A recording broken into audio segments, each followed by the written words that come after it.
करो शुरू भाई।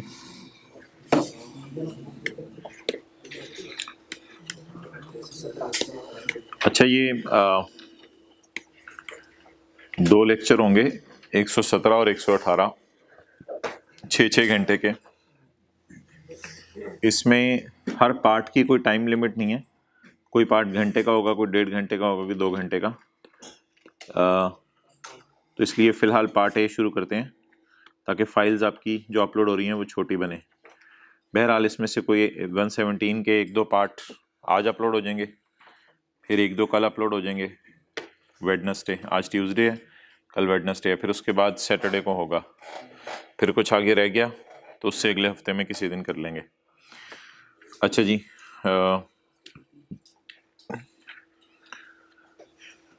आप निकालें पास्ट पेपर में डिस्क्लोजर्स। हमने क्लास में पढ़ा था थर्ड शेड्यूल।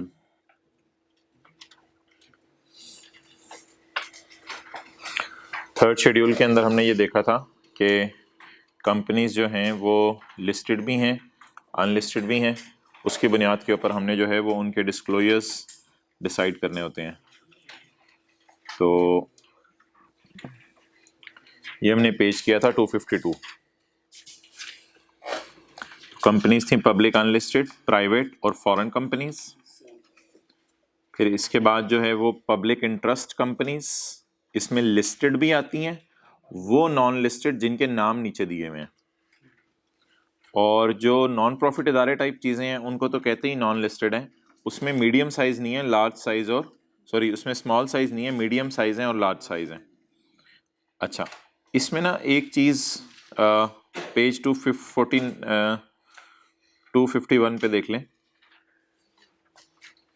ये जो क्लासिफिकेशन होती है ना, ये पिछले साल की ऑडिटेड फाइनेंशियल स्टेटमेंट की बेस पे होती है। क्या मतलब? अगर मैं 2011 में पूछना चाह रहा हूँ कि कंपनी मीडियम है या स्मॉल है या लार्ज है, तो किस साल की सेल देखूँ? 2010 की। तो ये बात आप लिख लें 1 के साथ। The classification shall be based on previous year financial statement, क्योंकि इस साल की फाइनेंशियल स्टेटमेंट बन चुकी होती हैं या बननी होती हैं? बननी होती है। तो इस साल की सेल तो हमें नहीं पता। तो अगर मैं 11 में खड़ा हूँ, पेज 251, अगर मैं 11 में खड़ा हूँ तो 10 की जो ऑडिटेड फाइनेंशियल स्टेटमेंट्स हैं उसकी बेस पे डिसाइड होगा। The classification can be changed where it does not fall under the previous criteria for 2 consecutive years. Classification तब change होगी where it does not fall under the previous criteria for 2 consecutive years. मुसलसल 2 साल आप जो है वो large नहीं है, और मुसलसल 2 साल से, वैसे कई साल से मिसाल के तौर पे आप लार्ज थे, अब मुसलसल 2 साल से आप लार्ज नहीं है। आज के बाद आपको लार्ज नहीं फिर कहा जाएगा, मीडियम कहा जाएगा या स्मॉल कहा जाएगा। तो इसकी कोई खास इंप्लीकेशन नहीं है, बस याद रख लें the classification can be changed. Classification बदली जा सकती है जब मुसलसल 2 साल आप उस क्राइटेरिया से गिर जाएं। किसी एक साल अगर लार्ज कंपनी किसी एक साल मीडियम बन गई, अगले साल लार्ज ही है, तो वो लार्ज ही उसे कहा जाएगा, हर साल लार्ज कहा जाएगा। लेकिन लार्ज कंपनी कई सालों से लार्ज थी, फिर 2 साल मीडियम बन गई, तो अब उसे ऑनवर्ड क्या कहा जाएगा? मीडियम कहा जाएगा।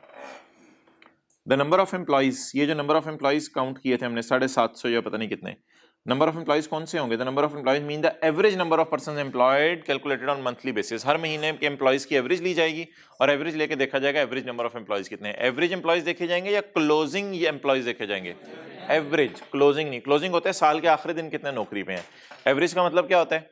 महीने के एंड पे 200 हैं, अगले महीने के एंड पे 250 हैं, अगले महीने के एंड पे 220 हैं, तो उनकी एवरेज ले ली जाएगी। ओके अच्छा, थर्ड शेड्यूल भाई क्लासिफिकेशन करता है कंपनीज की। जब थर्ड शेड्यूल क्लासिफिकेशन करके फारिग हो जाए तो सवाल ये राइज होता है, अब जो बड़ी कंपनीज हैं जिनको मैंने कहा था लिस्टेड कंपनी, जैसे बड़ी से मुराद लार्ज साइज कंपनी नहीं बोल रहा, लिस्टेड कंपनी, इन पे फोर्थ शेड्यूल लगता है। यानी जो नेस्ले की फाइनेंशियल स्टेटमेंट हम देख रहे थे, नेस्ले के शेयर स्टॉक एक्सचेंज में लिस्टेड है, इन पे फोर्थ शेड्यूल लगता है। यानी जो हम पैकेजेस की फाइनेंशियल स्टेटमेंट दे रहे थे वो लिस्टेड है, इन पे फोर्थ शेड्यूल लगता है। अब राइस कहते हैं जी हमने अपने आप को as a private company register करवाया हुआ है और हमारी साल की सेल जो है वो 10 मिलियन से 200 मिलियन के दरमियान है, तो फिर राइस एक मीडियम साइज कंपनी होगी। और मीडियम साइज कंपनी पे याद रखिएगा कौन सा शेड्यूल लगेगा? 5th schedule. तो लिस्टेड कंपनी के अलावा सारी कंपनीज के ऊपर क्या लगता है? अच्छा मुझे बताएं, जो नॉन लिस्टेड कंपनीज हैं जैसे कि पब्लिक सेक्टर कंपनीज या वापडा वगैरह या बैंक वगैरह, इन लोगों पे क्या लगता है, फोर्थ शेड्यूल या फिफ्थ शेड्यूल? इन पे भी फिफ्थ शेड्यूल। सिर्फ लिस्टेड कंपनीज पे क्या लगता है? अच्छा, जब ये डिसाइड हो गया ना कौन सा शेड्यूल लगना है, तो इस बुनियाद के ऊपर जो है वो हम अगला डिसीजन लेंगे कि अब फोर्थ और फिफ्थ शेड्यूल में क्या डिस्क्लोजर सेम है या डिफरेंट है।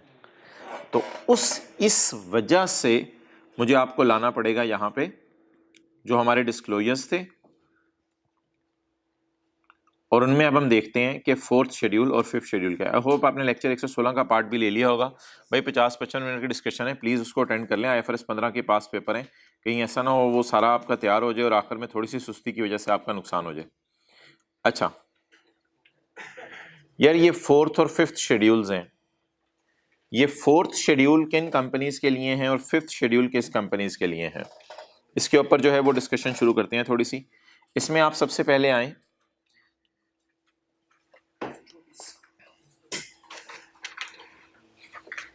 पेज 125 पे, पेज 125 पे, 225 पे। ये जनरल इंफॉर्मेशन के हमने डिस्क्लोजर पढ़े थे, पेज 225 पे जनरल इंफॉर्मेशन का डिस्क्लोजर। इसमें जो दूसरा वाला डिस्क्लोजर था ना, this bullet is not in fifth schedule, ये बुलेट फिफ्थ शेड्यूल में, इसका मतलब है geographical location, capacity, number of persons और नेम ऑफ एसोसिएटेड कंपनी, ये बुलेट्स दोनों शेड्यूल्स में है, लेकिन ये वाला बुलेट फिफ्थ शेड्यूल में नहीं है।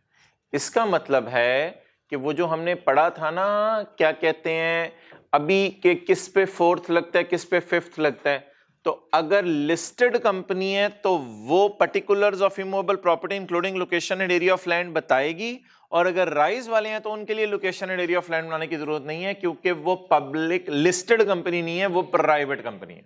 डन। तो ये छोटे छोटे फर्क हैं, इनको आपने आज पढ़ के आना है, फिर कल हम इसको देखेंगे कि इनकी सिग्निफिकेंस क्या है किसी एमसीक्यू में डाल के। अच्छा इधर फिर देखें, ये मैंने बुक में हाईलाइट किया हुआ है, शायद आपकी भी बुक में हल्का फुल्का हाईलाइट हुआ हुआ नहीं हुआ हुआ। ये जो येलो हुआ हुआ है मेरी बुक में आपको हल्का सा डिम नजर आ रहा है, कुछ हाईलाइट हुआ हुआ बुक में? बिल्कुल भी नहीं। चलें खैर है। तो ये जो तीन बुलेट्स हैं, ये तीन बुलेट्स, इनमें से कौन सा बुलेट फिफ्थ शेड्यूल में नहीं है? दूसरा। और ये मजबूरन चीजें ना याद करनी पड़ेंगी, एक दो एमसीक्यू के लिए जो है वो एक दो नंबर का एमसीक्यू आ सकता है, तो एक दो दफा नजर मारेंगे चीजें याद हो जाएंगी। ये दोनों बुलेट किस शेड्यूल में नहीं है? अच्छा ये सारे डिस्क्लोजर मैंने कहा था याद नहीं करने, बस एक दो दफा पढ़ लेने हैं, पेपर में जब आ रही हो चीजें तो बंदे को याद आ जाता है ये चीज पढ़ी हुई है, बस इसका डिस्क्लोजर बना के देना है। However, in first bullet, fifth schedule also required register address to be disclosed. अच्छा, अब क्या मैं कह सकता हूं कि ये और ये तीनों फोर्थ शेड्यूल में हैं? बताएं जरा। अच्छा, क्या मैं कह सकता हूं ये फिफ्थ शेड्यूल में है? जी। क्या मैं कह सकता हूं ये दोनों फिफ्थ शेड्यूल में नहीं है? तो समरी क्या बनी, ये तीनों किस में, ये किस में, और ये दोनों फिफ्थ में? फिफ्थ एक चीज, फिफ्थ आमतौर पे फोर्थ से आगे बढ़ता नहीं है। आमतौर पे फोर्थ लिस्टेड कंपनीज के लिए वो ज्यादा डिस्क्लोजर मांगता है, लेकिन फिफ्थ कभी कभी फोर्थ से भी आगे बढ़ जाता है। ये देखें आज अजीब सी बात, फिफ्थ फोर्थ शेड्यूल से भी आगे बढ़ने लगे। However in first bullet, name of undertaking, ये फॉरेन वाली थी ना, फॉरेन वाली नेम भी बताना है, उसकी कंट्री भी बतानी है, और फिफ्थ शेड्यूल कहता है उसकी कंपनी का नेम सिर्फ नहीं बताना, कंट्री नहीं बतानी, साथ उसका रजिस्टर्ड एड्रेस भी बताना है। तो ये जो रजिस्टर्ड एड्रेस वाली बात है ये सिर्फ इन लोगों के लिए है। ये रजिस्टर्ड एड्रेस एक एक्स्ट्रा चीज है जो किसके लिए है एप्लीकेबल, जो कंपनीज किस शेड्यूल में फॉल कर रही हैं? Fifth schedule. डन। अब अगर मैं आपसे पूछूं फिफ्थ शेड्यूल में क्या क्या डिस्क्लोज करना है, बस तीन चीजें, नेम, कंट्री और एड्रेस, क्योंकि ये दोनों तो फिफ्थ शेड्यूल के हैं ही नहीं। अच्छा जी, point 3, general nature of loan facility. ये 4th शेड्यूल का डिस्क्लोजर है, ये 5th शेड्यूल का डिस्क्लोजर नहीं है। Done. Point 4, this point is not required in 5th schedule. बस सादा सादा सी बातें, ये पूरे पॉइंट है 5th शेड्यूल में नहीं है, पूरा का पूरा बुलेट। पॉइंट 4 पहला दूसरा सब फारिग। नेक्स्ट, आगे कोई येलो आया ना तो मुझे रुकवा दीजिएगा, देखते रहे मेरी किताब की तरफ। नहीं ये येलो यार, ये मैंने खुद किया हुआ है, ये मिटा के चेक करते हैं मिटता है या नहीं। ये तो मैंने खुद किया हुआ है येलो। 4th और 5th शेड्यूल का लफ्ज नहीं आ रहा, इसका क्या मतलब है? ये शेड्यूल 4th का भी है और 5th का भी है। ये कोई मसला? करंट एसेट्स, ये आ गया, ये मिटाने से नहीं मिटेगा। ये देखें, मैं मिटाने की कोशिश करता हूं, नहीं मिट रहा। ये जो ऊपर वाली 3 लाइनें, the above para is not required in 5th schedule. 5th schedule में ये डिस्क्लोजर देने की जरूरत नहीं है। नहीं सारे नहीं मेरे भाई, माय डियर, सारे नहीं, इनकी बात नहीं हो रही। द अबव पैरा, ऊपर वाली सिर्फ 3-4 लाइनें, the above para. Clear? Next, नहीं ये नहीं है द वर्ड रिलेटेड पार्टी। इतना सा वर्ड 5th में नहीं है, इतना सा वर्ड 5th में नहीं है, बाकी सारा 4th। अच्छा ये सारा 4th और 5th के, इस पे हाथ रख दूं तो बाकी, गलती नहीं करो। The word related party is not in 5th schedule. आगे छोड़ें, बट पढ़ लो आगे, but the word associated company is there. अच्छा ये सारा किसके लिए? 4th schedule. ये मैंने मिटा दिया रिलेटेड पार्टीज, अब किसके लिए? 5th schedule. तो 5th शेड्यूल अभी तक हमें एक जगह आगे बढ़ता हुआ नजर आया, किस शेड्यूल से? 4th शेड्यूल से। चलो जी, खत्म हो गया काम। P&L में तो 6 डिस्क्लोजर थे मोटे मोटे, याद है? पहला सेल का, दूसरा ऑडिटर रेम्यूनरेशन का, तीसरा डोनेशन का, इनमें कोई टेंशन ही नहीं। चौथा वो जो एग्जेक्टिव्स की तनख्वाह वगैरह थी, और 5वां रॉयल्टी वाला, छठा, और मजे हो गए। P&L में मसला ही नहीं, सिर्फ छठा पॉइंट है। छठे पॉइंट में पढ़ लें, क्या समझ आ रहा है आपको? This is a requirement of and it is not applicable for 4th schedule. ये 4th शेड्यूल के लिए एप्लीकेबल नहीं है। डन जी। तो ये मोटी मोटी सी चीजें थी 4th और 5th शेड्यूल के अंदर।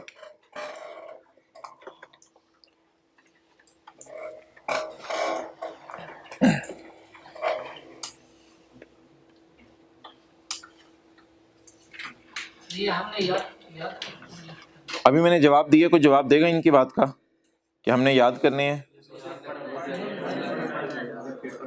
यार ये 4th और 5th शेड्यूल का जो अलग अलग है ना, ये आपसे पूछ सकता है।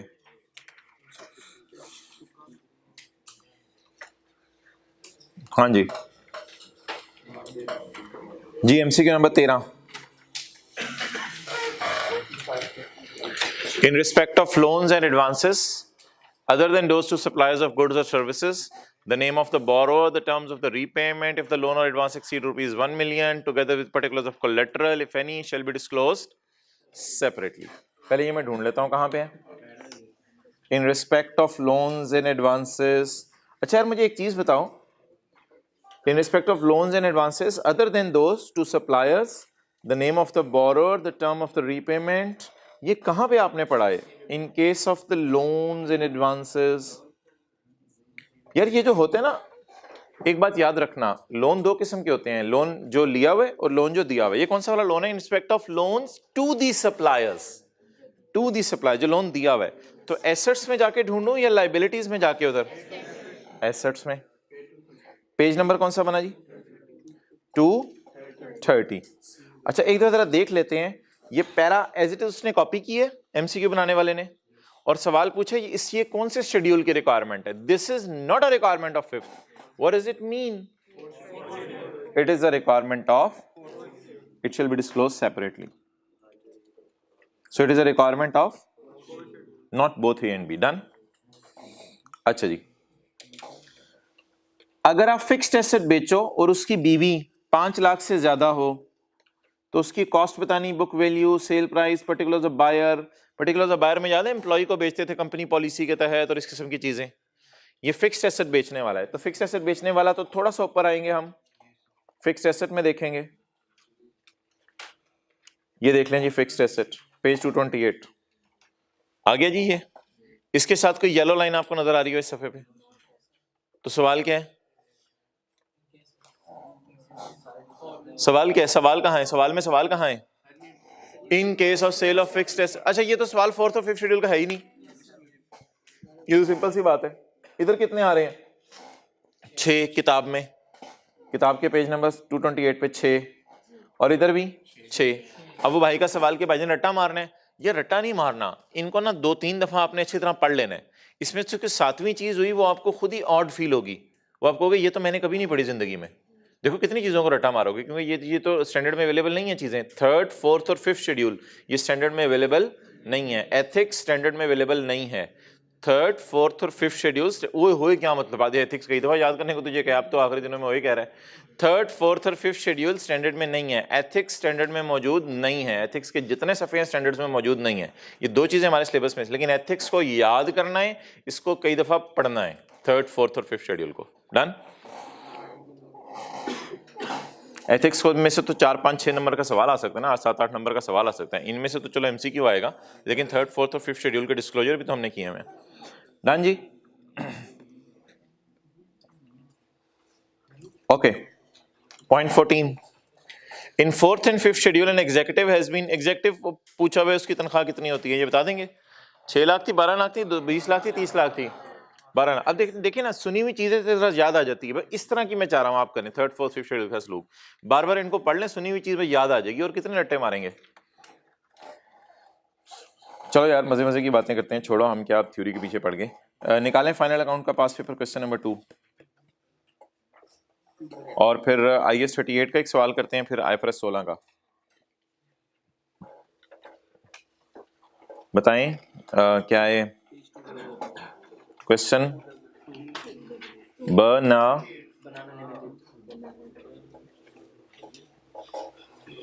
यार ये ट्रायल बड़ा मजे का दिया होता है।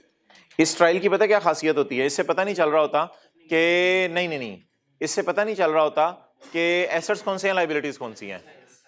ये एक इसमें खासियत होती है, इससे पता नहीं चल रहा होता एसेट्स लायबिलिटीज कौन से हैं।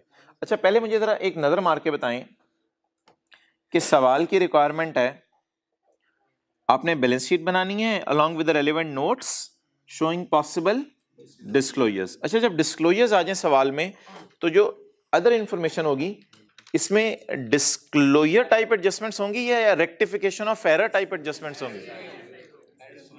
एरर्स नहीं होंगी, एक कोई इक्का दुक्का एरर हो भी सकती है, लेकिन वो फिर अंग्रेजी ऐसी लिखी होगी, वहां से पता चल जाएगा कि ये एरर टाइप एडजस्टमेंट है। तो इसमें ज्यादा एडजस्टमेंट्स किस टाइप की होंगी, एरर्स टाइप या डिस्क्लोजर्स टाइप? Disclosures type. पहली बात ये होगी। ये क्या लिखा हुआ है? Note on accounting policies are not required. वो जो अंग्रेजी लिखते थे ना 2-3 सफ़ों की, वो नहीं लिखनी कि पीपी के बारे में क्या पॉलिसी है। नोट ऑन अकाउंटिंग पॉलिसीज हमारी किताब में कहाँ दिए हैं? कोई पेज नंबर बता दें। कहते हैं वो मुझे नहीं चाहिए। नोट ऑन अकाउंटिंग पॉलिसीज मैंने बताया था आपको, नेस्ले की फाइनेंशियल स्टेटमेंट्स बुक में डलवा के।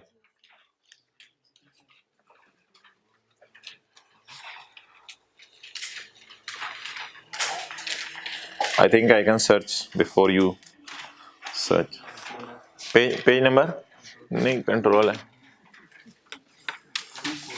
हाँ जी, नेस्ले फाइनेंशियल स्टेटमेंट्स बनी हुई है। ये बस ये एक सफा आगे करें। ये पेज नंबर 242 का एंड और 243, 242, 243 और 244 का टॉप, ये अंग्रेजियां लिखी हुई हैं। कहते हैं ये अंग्रेजियां मुझे नहीं चाहिए। सर ये अंग्रेजियां कभी पेपर में आ भी सकती हैं? पेज 243 वाली भाई आ गई। तो मैंने कहा था ये सारी वो बातें हैं जो आपने इंट्रो FR1 के अंदर पढ़ी हुई हैं, सिर्फ अंग्रेजी में आप एक दो दफा इनको पढ़ जाइएगा और उसमें जिस का नोट इसने बनाने को कहा उसका नोट बना दीजिएगा। ये इसे कहते हैं, इन पॉलिसीज को कहते हैं notes on accounting policies. Notes on, तो कहते हैं ये मुझे नहीं चाहिए। सवाल क्या कह रहा है? ये मुझे नहीं चाहिए। लेकिन भाई एक चीज इसने बताई हुई है, मैन्युफैक्चरिंग एंड मार्केटिंग का बिजनेस करते हैं और जो मैन्युफैक्चरिंग और मार्केटिंग करते हैं और पाकिस्तान स्टॉक एक्सचेंज में लिस्टेड है। एक चीज आप जरूर बताएंगे, आप देखें पेज 242 किताब का, page 242 legal status and nature of business दिया हुआ है सवाल में, हमारे वाले में, हमारे सवाल में आए ढूंढे, लीगल स्टेटस दिया हुआ है बिजनेस का, लिस्टेड कंपनी है, और इधर देखें ये भी बताया हुआ नेचर ऑफ बिजनेस क्या है। तो ये एक लाइन आप जरूर बना के आएंगे कि legal status and nature of business क्या है। ओके अच्छा जी, एडवांस कॉस्ट फ्रॉम अच्छा आप दूसरी चीज ये बता दें कि ये जो डिस्क्लोजर्स हैं ये बैलेंस शीट के बनाने होंगे या P&L के? बैलेंस शीट के। तो आपका क्या ख्याल है, सेल, कॉस्ट ऑफ सेल्स वगैरह देगा ट्रायल में? शायद ना दे, शायद ना दे, क्योंकि बैलेंस शीट के डिस्क्लोजर मांगे ना, तो शायद सेल, कॉस्ट ऑफ सेल। तो अगर सेल, कॉस्ट ऑफ सेल वगैरह ना हुई तो वो सारी क्लोज होके कहां पड़ी होगी? रिटेन अर्निंग में। तो मेरा ये ख्याल है, जरा नजर मार के देखें ट्रायल को, ये पोस्ट क्लोजिंग है या इसमें भी पोस्ट क्लोजिंग ट्रायल कौन सा होता है? पोस्ट क्लोजिंग ट्रायल वो होता है जिसमें सेल, कॉस्ट ऑफ सेल नजर नहीं आ रही होती है और सारी क्लोज होके कहां पड़ी होती है? रिटेन अर्निंग में। आप जरा नजर मारें, लिखें इस ट्रायल में एक भी सेल या एक्सपेंस टाइप की चीज नहीं है, इस ट्रायल में सेल और एक्सपेंसेस नहीं है। आप बता दें भाईजान, ट्रायल में अगर सेल्स और एक्सपेंसेस नहीं है तो क्या करें? पोस्ट क्लोजिंग ट्रायल बैलेंस है। पोस्ट क्लोजिंग का मतलब होता है कि सेल्स और एक्सपेंसेस प्रॉफिट्स में पड़े हुए हैं। ये आ जाए ना अनएप्रोप्रिएटेड प्रॉफिट, ये क्या होगा?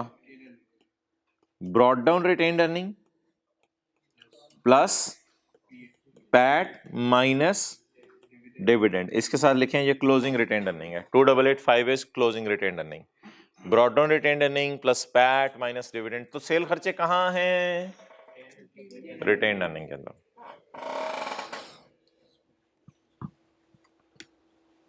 जी एडवांस फ्रॉम कस्टमर कहां जाएगा? सर आसिफ से होंडा वालों ने एडवांस लिया हुआ है गाड़ी बेचने के लिए लाइबिलिटीज में। भाईजान एक मैंने एडवांस बताया था, एडवांस टू सप्लायर, वो करंट एसेट्स में जाता है, वो पास पेपर क्वेश्चन 1 में था। ये advance from supplier cash and bank current assets में चला जाएगा। इंटेंजिबल एसेट्स है लैंड एंड बिल्डिंग या रिवैल्यूएशन मॉडल के ऊपर। इन्वेस्टमेंट्स इन थ्री मंथ्स के लिए बैंक में पैसे रखवाए हुए हैं, ये किधर जाएंगे? 500 रुपया करंट एसेट्स में चला जाएगा। 2000 लैंड, कोई no tension. Long term deposits with utility companies, ये कहाँ जाएंगे? नॉन करंट एसेट्स में। लॉन्ग टर्म इन्वेस्टमेंट्स कहाँ जाएंगी? नॉन करंट एसेट्स में। ये वो इन्वेस्टमेंट्स हैं जिनको IFRS 9 डील करता है, लेकिन शायद ये इन्वेस्टमेंट्स जो है वो आपने इसलिए इनकी फेयर वैल्यूज नहीं दी हुई कि सारी फेयर वैल्यूज वगैरह हो सकता है निकल चुकी हों। इन इन्वेस्टमेंट्स को IFRS 9 डील करता है। लॉन्ग टर्म इन्वेस्टमेंट, ज्यादा अरसे के लिए कोई शेयर खरीदे हुए मिसाल के तौर पे। ऑर्डिनरी शेयर कैपिटल इक्विटी में चला जाएगा, प्लांट बैलेंस शीट में चला जाएगा। प्रोविजन फॉर डाउटफुल डेट है, रिवैल्यूएशन सरप्लस है, ये revaluation surplus direct balance sheet में चला जाएगा, OCI में तो नहीं जाएगा ना, क्योंकि P&L और OCI तो मांगा नहीं। और रनिंग फाइनेंस है, यार इसको करंट लाइबिलिटीज में शो कर दें, ये बैंक ओवरड्राफ्ट टाइप चीज होती है। Running finance bank overdraft type चीज होती है रनिंग फाइनेंस, तो इसको फिर आप करंट लाइबिलिटीज में शो कर दें। शेयर प्रीमियम, स्टॉक, डेटर, इसकी कोई टेंशन नहीं। Trade payable, unappropriated profit, unclaimed dividend. Unclaimed dividend balance sheet के फेस पे शो होगा, बैलेंस शीट के फेस पे होगा, नोट के तौर पे शो नहीं होगा। कुछ चीजें बैलेंस शीट के फेस पे शो होती हैं, किसी को याद आ रहा हो पेज नंबर 228 कहता था कुछ चीजें बैलेंस शीट के फेस पे शो करनी है, तो यहां लिख लें पेज 228। पेज 228 कहता था कुछ चीजें बैलेंस शीट के फेस पे शो करनी है। डन। अच्छा जी, अब इसमें चैलेंज ये होगा कि इनमें से किन की क्लबिंग हो सकती है, वो अब आपने देख लेना किन की क्लबिंग हो सकती है। पास पेपर क्वेश्चन 1 में कुछ चीजें क्लब करके हमने शो की थी, जमा करके। ये देखो, ये मैंने क्लब करने वाली 4-5 चीजों को हाईलाइट किया हुआ है, तो कुछ किन चीजों की क्लबिंग हो सकती है ये अलग क्वेश्चन है। अच्छा, इसकी रिक्वायरमेंट और पास पेपर के क्वेश्चन 1 की रिक्वायरमेंट सेम है, दोनों की रिक्वायरमेंट सेम है कि आपने बैलेंस शीट बनानी है और डिस्क्लोजर बनाना है। अगली खुशी की खबर ये कि ये सारा सवाल हमने किया हुआ क्लास में। ये आपको याद आ रहा होगा, पियर लिमिटेड और स्ट्रॉबेरी, बैड डेट ऑफ 35 पर रिटर्न ऑफ, ये सारा सवाल हमने क्लास में किया हुआ है। इसमें शेयर कैपिटल का नोट मांगा हुआ है, authorise share capital 1 billion shares थे, उसके बाद 80 मिलियन शेयर और बिल्डिंग कोई इशू हुई थी, वो सारा था। डन। तो इस सवाल के अंदर अल्लाह का शुक्र है सारा हमने किया हुआ है। ये 3 एडजस्टमेंट्स पढ़ लेते हैं। मैं बॉटम से शुरू करता हूं। Following decisions were taken by board of directors in their meeting held after the year. 16 August directors की मीटिंग में ये चीजें डिसाइड हुई। Cash dividend for the year ended 30/6 was proposed. ये मुझे बताएं, ये जो डिविडेंड प्रोपोज होता है बस शेयर होल्डर्स ने अप्रूव करना होता है, फिर प्रोपोज का लफ्ज़ इसलिए उसने लिखा है। मुझे ये बताएं, ये डिविडेंड जो शेयर होल्डर पागल है अप्रूव ना करें, वो तो पहले इंतजार में बैठे हैं। ये बताएं ये किस साल का कौन सा डिविडेंड है? ये 18 का फाइनल डिविडेंड है। और ये किस साल रिकॉर्ड होगा? 19 में। लेकिन IAS 10 में पढ़ा था मस्ट डिस्क्लोज करेंगे, तो इसको डिस्क्लोज मस्ट करेंगे। डन। और दूसरी बात, financial statements for the year ended 30/6 were approved. किस दिन अप्रूव हुई?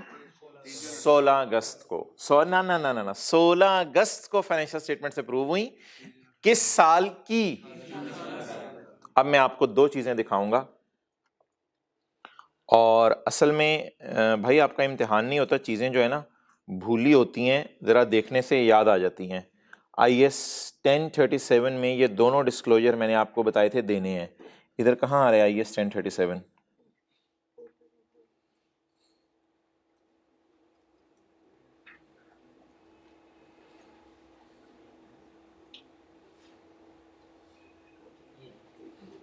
कहाँ से नहीं थे यार?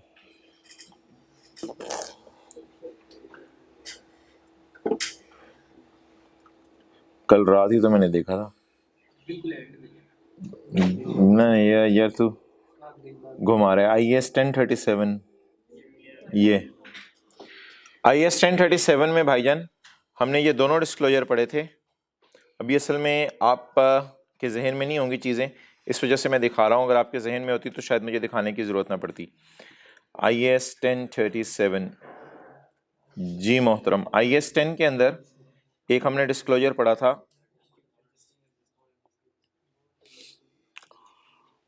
पेज 30 पे, final dividend must be disclosed. ये हाईलाइट हुआ है तो आप ही की क्लास में किया होगा ना, और तो कि मैं सेशन पढ़ाने रहा। तो फाइनल डिविडेंड मस्ट बी, ये एक डिस्क्लोजर ये वाला है। अच्छा, इसके बाद पेज 30 पे हो गया ये। इसके बाद एक चीज ये आप ही की क्लास में टिक हुआ है, the date the financial statements are authorised for issue. और इस पे नेस्ले की फाइनेंशियल स्टेटमेंट या पैकेजेस की खोल के हमने डेट ढूंढी भी थी, डेट ढूंढी भी थी। तो ये दो डिस्क्लोजर हैं, एक पेज 30 पे है और एक पेज 31 पे। ओके, वापस आ जाए जी जिथे दी, पेज 30 और पेज 31 पे ये डिस्क्लोजर्स हमने पढ़े हुए हैं। और ये भाईजान आपको याद होगा खुदा के लिए, ये पॉइंट ना भूलिएगा। During the year BL produce 3 million tons of urea operating at 75% production capacity. The shortfall was due to low demand of production in the market. इसमें आपने तीन चीजें बतानी होती हैं, एक्चुअल प्रोडक्शन कितनी है और कैपेसिटी कितनी है और रीजन क्या है। ये तीन चीजें आपने बतानी होती हैं। तो मुझे आप बता दें, ये अंग्रेजी की फॉर्म में भी लिख के आ सकते हैं, कॉलम भी बना सकते हैं। कैपेसिटी इतनी है, एक्चुअल प्रोडक्शन इतनी है, नीचे लाइन अंग्रेजी वाली कॉपी पेस्ट करके लिख देंगे। ये कोई ऊपर बैलेंस शीट से लिंक नहीं होनी चीज। मुझे आप बता दें प्रोडक्शन कैपेसिटी कितनी है, ये तो एक्चुअल कैपेसिटी है ना, प्रोडक्शन कैपेसिटी कैलकुलेटर पे बताएं। एक्सेलेंट, 3 पड़ा हुआ है 75% पे, तो हमें कितने परसेंट दे दो? 100%। जी done ji. 0.5 guarantees issued by BL to Cherry Bank Limited against loan granted to BL employees amounting to 16 million. Let me check out, हम कौन है? We are BL के एम्प्लॉयज को लोन दिया है चेरी बैंक ने, तो BL के एम्प्लॉयज को लोन की जरूरत पड़ी होगी। हमारे एम्प्लॉयज को, हमारी सब्सिडरी को नहीं, हमारे एम्प्लॉयज को लोन की जरूरत पड़ी होगी। हमारे एम्प्लॉयज हमारे पास आए होंगे, हमने कहा होगा भागो, हमने लोन देने का कारोबार शुरू किया हुआ है, भागो इधर को, कोई लिफ्ट नहीं, नौकरी करनी है करो, छोड़नी है छोड़ो। फिर एम्प्लॉयज ने कहा होगा यार लोन हम बैंक से ले लेते हैं, चेरी बैंक पाकिस्तान में नया खुला है, ये MCB के साथ ही ब्रांच है इसकी, तो चेरी बैंक नाम का बैंक खुला है पाकिस्तान के अंदर, तो ऐसे कर दो यार लोन हम उससे ले लेते हैं, तुम जरा जिम्मेदारी दे दो। तो अब आप मुझे बताएं, क्या जिम्मेदारी देने से हम लायबल फील करते हैं या अगला बंदा डिफॉल्ट करे तो हम लायबल फील करते हैं? अच्छा, अब इसकी एंट्री बनती है या सिर्फ डिस्क्लोजर बनता है? तो सिर्फ डिस्क्लोजर्स आप दे देंगे, एक इंग्लिश में एज इट इज ये लाइन लिख के आ जाएंगे, और कुछ भी नहीं करना आपने। Okay, that's over.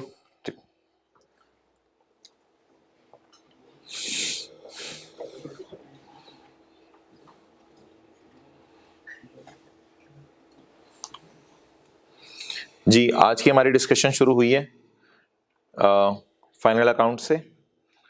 उसमें हमने सबसे पहले किया है थर्ड, फोर्थ और फिफ्थ शेड्यूल के बारे में डिस्कशन। फिर हमने एक एमसीक्यू किया था, कोई याद आ रहा हो कौन सा नंबर? 11 और 13, 14। और इसके बाद हमने फाइनल अकाउंट पास पेपर क्वेश्चन 2 किए विद IAS 10 के डिस्क्लोजर्स। तो ये हमने डिस्कशन किया। अच्छा जी, अगली हमारी डिस्कशन है आज के जो लेक्चर नोट्स हैं। हो सकता है पार्ट A, B, C करूं मैं फाइल साइज देख के, बहरहाल वो देख लेंगे। IAS 8 के बारे में कुछ लोग सवाल पूछ रहे हैं तो कि कभी आप पिछले सारे सालों को उठा के बदल देते हैं और कभी आप सिर्फ करंट ईयर को बदलते हैं। तो मोहतरम उसके अंदर ना IAS 8 deal with 3 things. IAS 8 3 चीजों से डील करता है। एक है चेंज इन अकाउंटिंग पॉलिसी। जब हम चलने लगे ना, किसी रास्ते पे चलने लगे, तो वहां पे हमारे पास जब चॉइसेस आ जाए ना, तो इसे कहते हैं पॉलिसी एडॉप्ट करना। पॉलिसी एडॉप्ट करना। जैसे ही आप चलने लगे ना, ठोकर पे जाएं, तो मोटरवे से भी आप जा सकते हैं, आप GT रोड से भी जा सकते हैं। तो ठोकर लाहौर के अंदर एक इलाका है। अच्छा यार, ऑनलाइन क्लासेस भी लोग ले रहे हैं ना, तो हद होगी अब। तू आ गया इधर, तो तू पेशावर में बैठ के ले रहा होता, कहता ठोकर क्या है, कोई दुकान का नाम है। तो जब आप ठोकर पे पहुंचे तो GT रोड से भी रास्ता जा रहा है, मोटरवे से भी रास्ता जा रहा है। अब आपके पास जो है वो 2 ऑप्शंस अवेलेबल है। यहां पे आपके पास चॉइस है, आप जहां मर्जी चले जाएं, क्योंकि मोटरवे पे धुंध नहीं है। तो यहां पे आपके पास चॉइस है, आप जहां मर्जी चले जाएं। जब एक चॉइस को अडॉप्ट कर लें आप और फिर दूसरी चॉइस पे आ जाएं वापस, इसको कहते हैं चेंज इन पॉलिसी। एक चेंज इन पॉलिसी में आपको और भी लिखवा सकता था, वो FETPL से FETOCI या ये, वो चेंज इन पॉलिसीज हमारे सिलेबस में नहीं है। उनको रिक्लासिफिकेशन टाइप की चीजें कहते हैं, वो IFRS 9 के हमारे सिलेबस में नहीं है। हाँ, हल्की फुल्की हमने बात की थी, इनिशियल रिकॉग्निशन पे सोच लें किस रास्ते पे जाना है, लेकिन बाद में रास्ता चेंज करना हमारे सिलेबस में नहीं है। कुछ लोग ये भी सवाल पूछ रहे हैं, बाद में रास्ता चेंज करना IFRS 9 में हमारे सिलेबस में नहीं है। सिर्फ इनिशियली हमने सोचना होता है किस रास्ते पे पढ़ना है। पढ़ गए तो इररिवोकेबली हमने कहा था कुछ रास्ते हैं, फिर उनसे आप वापस नहीं आ सकते, तो वो चीजें छोड़ें। तो आप अपना सिर्फ इंट्रो FR1 का नॉलेज अप्लाई करके बताएं। FIFO वेटेड एवरेज में आपके पास चॉइस होती थी, आपको कोई स्टैंडर्ड गवर्न नहीं करता था, आपके पास चॉइस होती थी, जहां मर्जी जाएं। तो जब चॉइस है, तो चॉइस अगर बदली तो भाईजान पिछले सारे सालों को बदलें, ताकि यूजर्स के पास जो फाइनेंशियल स्टेटमेंट है उनका कंपैरिजन आसान हो। इसका सवाल हमने किया था, मैं नोट्स अपलोड करते हुए यहां पे इसका इंशाल्लाह लेक्चर नंबर भी डाल दूंगा। 3-4 दिन पहले IAS 8 का हमने सवाल किया है। जिन्होंने FR1 पढ़ा हुआ है मुझे बताएं, क्या आपके पास IAS 40 में 2 चॉइसेस होती थी? या कॉस्ट मॉडल पे रख लें और डेप्रिशिएट करें, या फेयर वैल्यू मॉडल पे रख लें फिर डेप्रिशिएट ना करें। ये चॉइस होती थी। इस चॉइस में अगर आप चेंज लाना चाहें तो that is called as change in accounting. तो you have to deal with it retrospectively. Obviously IAS 8 का हमने इसका सवाल तो नहीं किया, IAS 8 हमने एक लिमिटेड हद तक ही करना था। इसका एक सवाल किया है, उसके मैं लेक्चर नोट्स का रेफरेंस डाल दूंगा। डन। तो जब भी आप पॉलिसी चेंज करें तो कंपैरेटिव्स को रीस्टेट करना पड़ता है पिछले सालों को, ताकि यूजर्स के लिए कंपैरिजन आसान हो। इसलिए पिछले जितने साल हमारे हाथ में हों, सवाल के अंदर गिवन हो, उन सबको हम बदलते हैं। इसको हमने रिट्रोस्पेक्टिवली अप्लाई किया था। और इसकी आपको याद होगा, मैं 19 के पैट में 19 की गलतियां सही की थी, 18 के पैट में 18 की गलतियां सही की थी, और पिछले सारे पैट्स के अंदर पुरानी सारी गलतियां सही की थी। इसे कहते हैं रिट्रोस्पेक्टिवली डील करना। दूसरा IAS 8 डील करता है प्रायर ईयर एरर्स को। ये तो एरर होता है, ब्लंडर होता है prior year. Current year error को IAS 8 डील नहीं करता। करंट ईयर में गलती हुई, ऑडिटर ने पकड़ी, सही होगी। अब IAS 8 कहते हैं मुझे क्या, बस सही होगी। मसला तो तब है जब पिछले साल में एरर हुई है और शेयर होल्डर की बीवी बानो ने वो फाइनेंशियल स्टेटमेंट अलमारी में छुपा के रख दी है, और अगले साल की जब फाइनेंशियल स्टेटमेंट आई तो उनमें पता चला कि पिछले साल की फाइनेंशियल स्टेटमेंट का पैट चेंज कर दिया हुआ है। इसे क्या कहते हैं, प्रायर ईयर। तो 19 में खड़े होकर अगर 18 की गलती पता चले, That is called as पुराने साल की एरर। अब पुराने साल की एरर एक हमने एक सवाल में की थी, इसका भी लेक्चर नोट्स का नंबर डाल दूंगा। आपको याद है, प्लांट एक्सपेंसेस में चला गया था या एक्सपेंस प्लांट में चला गया था, रिपेयर टाइप की गलती हुई थी। ठीक है, इसी सवाल में की थी, इसी जैसा सवाल एक किया था। नहीं, इससे नहीं किया था, अगली क्लास में किया था, दूसरी क्लास में किया था। अच्छा, प्लांट रिपेयर में चला गया या रिपेयर प्लांट में चली गई, करंट ईयर में नहीं, प्रायर ईयर में। या फिर सेल पिछले साल की रिकॉर्ड नहीं हुई, ये एक फाइनल अकाउंट का सवाल किया था। से सेल रिकॉर्ड नहीं हुई थी या सेल रिकॉर्ड हो गई थी, सेल ऑन रिटर्न बेस के ऊपर चीजें बेची थी, जो सेल ऑन रिटर्न बेस वाली चीजों में मसला आया था। ये मेरे ख्याल से शाहीन वाला सवाल था। क्वेश्चन मार्क लगाता जा रहा हूं मैं अपने लिए, कि इसके मैं आपको इंशाल्लाह जो है वो आगे क्वेश्चन नंबर भी डाल के दे दूंगा। तो दीज आर कॉल्ड एज बोले प्रायर ईयर एरर्स। अगर पिछले साल की गलती इस साल पकड़ी जाए भाईजान पिछले साल को भी बदलें, इस साल की गलती इस साल के पैड में सही करें, पिछले की गलती पिछले के, और पुरानी सारी गलतियां ओपनिंग रिटेन्ड अर्निंग में सही करें। कुछ होते हैं चेंज इन एस्टीमेट्स, जिसके FR1 में आपने बहुत ज्यादा सवाल किए हैं। इंट्रो की क्लास से शुरू करके FR1 में बहुत सवाल किए हैं। चेंज इन एस्टीमेट तो इंट्रो से ही पढ़ाना शुरू कर दिया जाता है। उसकी सबसे बड़ी मिसाल increase in rate of provision for doubtful debt. Opening debtors के ऊपर रेट 4% होता है, हम क्लोजिंग डेटर के ऊपर 6% रेट लगा देते हैं। अब पिछले सालों को नहीं बदलते हम, सिर्फ ओपनिंग डेटर्स के ऊपर जो है वो इस साल का रेट लगता है, और क्लोजिंग डेटर्स के ऊपर जो ओपनिंग डेटर्स के ऊपर रेट लगा होता है ऑलरेडी, इस साल के डेटर्स के ऊपर रेट लगा देते हैं बस। तो पिछले सालों की टेंशन नहीं लेते। इसे कहते हैं प्रोस्पेक्टिवली। प्रोस्पेक्टिवली का मतलब लिखें current year and future year पे असर पड़ेगा, या पास्ट पे भी असर पड़ेगा? नहीं, पास्ट पे नहीं पड़ेगा, करंट ईयर और फ्यूचर ईयर्स पे। ये प्रोस्पेक्टिव होता है। और रिट्रोस्पेक्टिव क्या होता है? हाँ, करंट एंड फ्यूचर, ये मैं अपने लिए लिख रहा हूं, नोट्स अपलोड करते हुए कर दूंगा। इसमें पास्ट, करंट एंड फ्यूचर, इसमें पास्ट पे भी असर पड़ेगा, करंट फ्यूचर पे तो ऑब्वियसली असर पड़ेगा, क्योंकि फ्यूचर में अब हम नए मॉडल पे ही चलेंगे ना। एक मशहूर जमाना एडजस्टमेंट चेंज इन एस्टीमेट की। भाईजान बच्चे ये सवाल पूछते थे जब आईएएस सेट डिटेल में पढ़ाया जाता था कि सर हमारी चॉइस है स्ट्रेट लाइन करें या WDV करें, तो फिर स्ट्रेट लाइन से WDV पे जाना भी चेंज इन पॉलिसी में डाल देना प्लीज सर। हमारी चॉइस है कि स्ट्रेट लाइन करें या WDV करें, तो ऐसा करें स्ट्रेट लाइन से अगर WDV पे जाएं तो खुदा के लिए इसको भी चेंज इन पॉलिसी में डालें। स्टैंडर्ड कहते हैं never. Change in useful life, change in depreciation method and change in residual value of an asset, this all is a change in Y. ये भी सुन लें आज। जिंदगी में कभी भी याद रखिएगा, आपने कहीं भी नौकरी शुरू की तो आपकी चॉइस नहीं है स्ट्रेट लाइन या WDV। IAS 16 में एक लाइन लिखी हुई है कि आपने डेप्रिशिएट ऐसे करना है जिस तरह आपको नजर आए कि एसेट बेनिफिट देगा। अगर आपको नजर आ रहा है कि एसेट हर साल बराबर बेनिफिट देगा, जैसे पंखा है, तो आप जालिम हैं कि अगर WDV मेथड यूज करें। स्टैंडर्ड मना करता है आपको इससे, आपके पास no choice, you have no choice. अगर आपको पता है एक मशीन है शुरू वाले सालों में ज्यादा यूनिट्स देती है, आने वाले सालों में कम यूनिट्स देती है, यू हैव नो चॉइस कि उसके लिए स्ट्रेट लाइन यूज करें। आप ब्लंडर कर रहे होंगे, you have no choice. Straight line and WDV is not a choice, ये आपके लिए मैंडेटरी है स्टैंडर्ड में।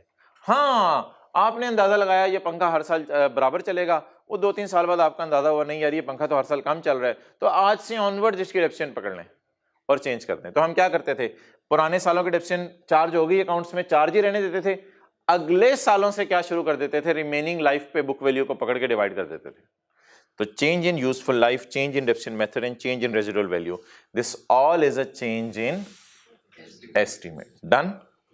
And change in tax assessment under या ओवर प्रोविजन, ये भी पास पेपर का क्वेश्चन का सवाल था, जिसमें 2000 की लाइबिलिटी आपको CTP के अंदर नजर आ रही थी, और वो 2000 की लाइबिलिटी प्रोविजन फॉर टैक्स के नाम से आपको फाइनल अकाउंट के सवाल में नजर आई थी। मैंने कहा था ये लाइबिलिटी किताबों में पढ़ी नहीं चाहिए, क्योंकि 5000 पिछले साल, 7000 पिछले साल हमने टैक्स रिकॉर्ड किया था, पे 5000 किया था, तो मैंने कहा था 2000 को खुशी में डाल दें।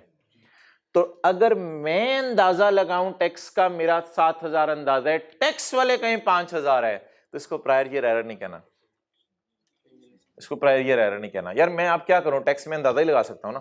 टैक्स तो अब टैक्स लॉ तो इतनी बारीकी से मुझे भी नहीं समझ आता, कॉमे लगे होते हैं, कभी कुछ लगा होता है। टैक्स लॉ में तो लोग ही हजार मतलब निकाल लेते हैं एक बात का। तो इसलिए टैक्स लॉ के मुताबिक करंट टैक्स की वर्किंग में जो टैक्स आता है, current tax expense debit, current tax payable credit, वो करंट टैक्स पेएबल एक एस्टीमेट होता है। अगर अगले साल टैक्स वाले कहीं ओवर या अंडर, तो ऐसी सूरत के अंदर हम जो है वो क्या करेंगे, हम टैक्स वालों को कहेंगे यार ज्यादा टैक्स तुम्हें दे देते हैं, लेकिन मैं पिछले साल के अकाउंट्स को जाके चेंज नहीं करूंगा। इसको प्रायर ईयर एरर नहीं कहूंगा, मैं इसे क्या कहूंगा, मेरा अंदाजा था कि मैंने तुम्हें 7000 टैक्स देने, मुझे क्वेश्चन नंबर इंशाल्लाह लिख दूंगा, मेरा अंदाजा था टैक्स देने तुम्हें 7000, लेकिन मेरे ख्याल से अब तुम्हें 5000 ही देने, तो कोई नहीं अंदाजा उसको, इसको हम करंट ईयर में डील करते थे प्रोस्पेक्टिवली। और ये कहां डाला जाता है, ये आप देख लें, ये कहां डाला जाता है। ये जो करंट ईयर की अपनी वर्किंग होती है ना, उसमें CT करंट ईयर का अपना आता है, P&L बनाते हुए, DT करंट ईयर का अपना आता है, एक लाइन एक्स्ट्रा डलती है CT प्रायर के नाम से। तो CT प्रायर मींस के पिछले साल को नहीं बदल रहे आप, इसी साल के P&L के मुंह पे चीज को डालना प्रोस्पेक्टिव होता है, रिट्रोस्पेक्टिव नहीं होता। डन। तो ये मोहतरम कुछ मैंने कोशिश की थी आपके सिलेबस को सामने रखते हुए IAS 8 की कुछ मिसालें आपको बता दी जाएं। तो this was all about IAS 8। चलो यार सवाल शुरू करते हैं बस। बहुत होंगी इधर उधर की बातें। स्कोप पैरा निकालें, वॉल्यूम 1 निकालने जी। अब वॉल्यूम 1 हम यूज करेंगे इंशाल्लाह अगले घंटा डेढ़। IS 38 का वॉल्यूम 1। अच्छा ये अभी तक क्या किए हमने, रिलैक्स हो जाए सुबह से। थर्ड, फोर्थ और उस पर आपको 5-10 मिनट लगाने पड़ेंगे घर जाके, कौन सी चीजें फोर्थ की हैं कौन सी फिफ्थ की हैं। अच्छा उसके बाद हमने क्या किया, फाइनल काउंट का पास्ट पेपर क्वेश्चन 2, उसमें प्रोडक्शन वाला IS 10 के 2 डिस्क्लोजर, वो अल्लाह का शुक्र है आपको शायद रिवाइज ना करने पड़े, एक नजर मारें आपको समझ आ जाए। ये बातें आपने घर जाके पढ़नी है, ताज़ा ताज़ा आपको याद हो जानी है, इनके अंदर कोई टेंशन वाली बात नहीं है। तो IS 38 का स्कोप पैरा निकालें पहले सफे पे।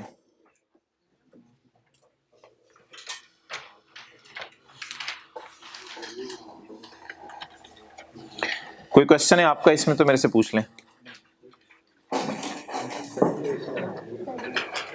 स्कोप पैरा, स्कोप का क्या मतलब है, इन चीजों पे IS 38 नहीं लगता, इन चीजों पे IS 38 नहीं लगता।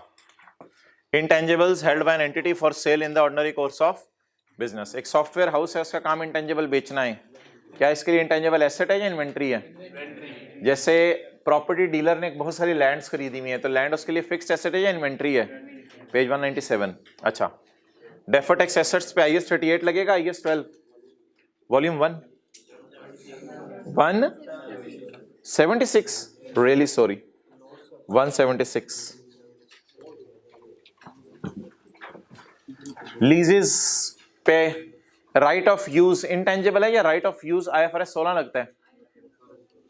अच्छा ये बात जिंदगी के याद रखिएगा, कभी भी आपको स्टैंडर्ड जिंदगी में पढ़ें और लाइट चली जाए। अच्छा चलो रिकॉर्डिंग ऑन करो। अच्छा जी आगे देखें क्या लिखा हुआ है, IFRS 16 के ऊपर जो है वो IS 30 राइट ऑफ यूज पे IS 38 लगेगा या IFRS 16? अच्छा जी IFRS 9 आगे लिखा हुआ है, जो इन्वेस्टमेंट इन शेयर्स है क्या उसके ऊपर जो है वो IS 38 लगेगा या IFRS 9? अच्छा जी कंसोलिडेशन में हम सब्सिडरी खरीदते थे IS 10, ये उंगली रखें, IFRS 10 में हम सब्सिडरी खरीदते थे 50% से ऊपर, इस पे क्या लगता था, कंसोलिडेशन का स्टैंडर्ड या IS 38? अच्छा एसोसिएट्स किसी के 30-40% शेयर खरीदते थे तो कौन सा स्टैंडर्ड लगता था? IS 28। और गुडविल जो IFRS 3 उससे डील करता है, वो तो परचेज गुडविल है, उसको IFRS 3 ही डील करेगा, वो जो वर्किंग वन में गुडविल आती थी तो वो भी IFRS 3 डील करता है उससे। और IFRS 15 में जो कॉन्ट्रैक्ट्स हैं तो लिख लें इसमें आगे, कॉन्ट्रैक्ट एसेट वगैरह या रिसीवेबल वगैरह जो आते हैं IFRS 15 में लिख लें, कॉन्ट्रैक्ट एसेट वगैरह और रिसीवेबल वगैरह जो आते हैं उनको कौन सा स्टैंडर्ड डील करेगा, IFRS 15 डील करेगा या IS 38? अच्छा इसी तरह ना आपको पेपर में किसी और स्टैंडर्ड का स्कोप पैरा भी आ सकता है, सबके स्कोप पैरा पढ़ाना मकसूद नहीं है। यानी IFRS 9 में अगर आप जाएंगे तो लिखा होगा कि इंटेंजिबल्स में डील नहीं करता, ये उन शेयर्स को डील नहीं करता जहां 50% से ऊपर खरीद रहे हो, क्योंकि उनको IFRS 3 डील करता है। तो ये याद रखिएगा, जो रूल जिस स्टैंडर्ड के लिए है तो दूसरे स्टैंडर्ड के लिए वो रूल नहीं है। अच्छा MCQ नंबर 12 निकालें।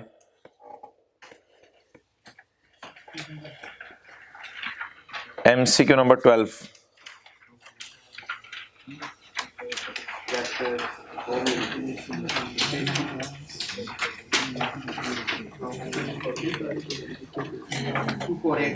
पेज नंबर 248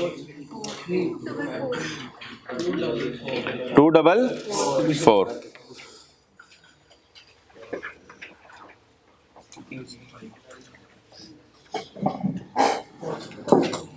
इधर देखें, ये अकाउंट वर्किंग वन है हमारी, सब्सिडरी का शेयर कैपिटल है 10, ऐसे ही अकाउंट आपके सामने रखा है। सब्सिडरी की रिटेन अर्निंग है 2, सब्सिडरी का कोई ऐसा इंटेंजिबल है जिसकी फेयर वैल्यू मालूम हो रही है हमें, उसका रिवैल्यूएशन सरप्लस है। ये fair value of net assets आ गई, इसे इन्वेस्टमेंट से कंपेयर किया तो क्या आ गई, गुडविल आ गई।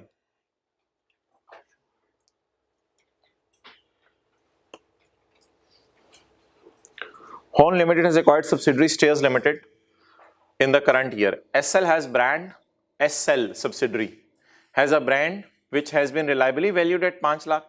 ब्रांड की फेयर वैल्यू बता दें। हैज अ ब्रांड का क्या मतलब है, इंटरनली जनरेटेड, इसकी फेयर वैल्यू कितनी है, and a customer list which has been unable to value, उसकी फेयर वैल्यू हम निकाल नहीं सके। डन। अब सवाल क्या है, which of these describe how should treat intangible in their consolidated financial statements.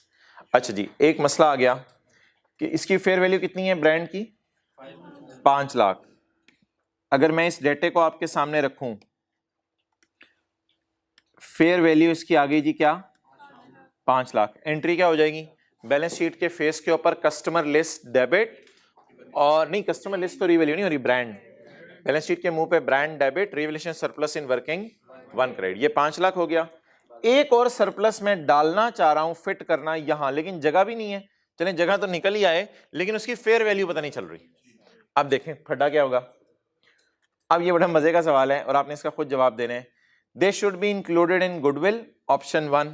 Option 2, the brand, they का मतलब है दोनों, दोनों को गुडविल में डाल दो। दोनों को गुडविल में डालने का पता क्या मतलब है, दोनों को गुडविल में डालने का मतलब है इस 5 लाख को भी यहां ना लिखो, बैलेंसिंग गुडविल में खुद ही आ जाएगा। कहते हैं ऑप्शन 1 आपके पास ये, दोनों को गुडविल में डाल दो, यानी इसको भी यहां ना शो करो, गुडविल में तो ऑटोमेटिकली आएगा ना balancing. Option 2, brand should be capitalised as a separate intangible, brand को बैलेंस शीट के फेस पे शो कर दो क्योंकि उसकी 5 लाख वैल्यू पता है। Whereas customer list should be included within goodwill, और कस्टमर लिस्ट को गुडविल में डाल दो। तीसरी option, both brand and customer list should be capitalised. ओ भाई कस्टमर लिस्ट कैसे कैपिटलाइज करें, कस्टमर लिस्ट की वैल्यू नहीं पता। The customer list should be capitalised, आगे बात ही ना पड़े, कस्टमर लिस्ट हो ही नहीं सकती कैपिटलाइज, उसके बाद अगली बात बोंगी होगी कोई ना कोई। अच्छा जी, तो ऑप्शन कौन सी सही है, बी। इसको कहते हैं इंक्लूडेड को सब मस्ट, स्टैंडर्ड में लफ्ज लिखा हुआ है सब मस्ट, स्पेलिंग गलत ना हो। सब मस्ट का क्या मतलब है, इंक्लूड कर दें, डाल दें, किसके अंदर डाल दें, कस्टमर लिस्ट को, ऑटोमेटिकली उसमें चली जाएगी, क्योंकि बिजनेस के जितनी सारी चीजें हैं सब मस्ट इंक्लूड और एब्जॉर्ब, SUB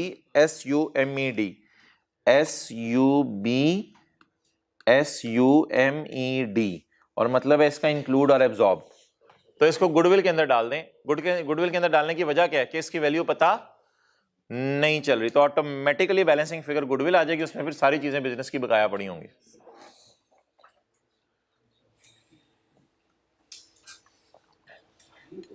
क्वेश्चन 7 निकालें जी, क्वेश्चन बैंक का, zebra.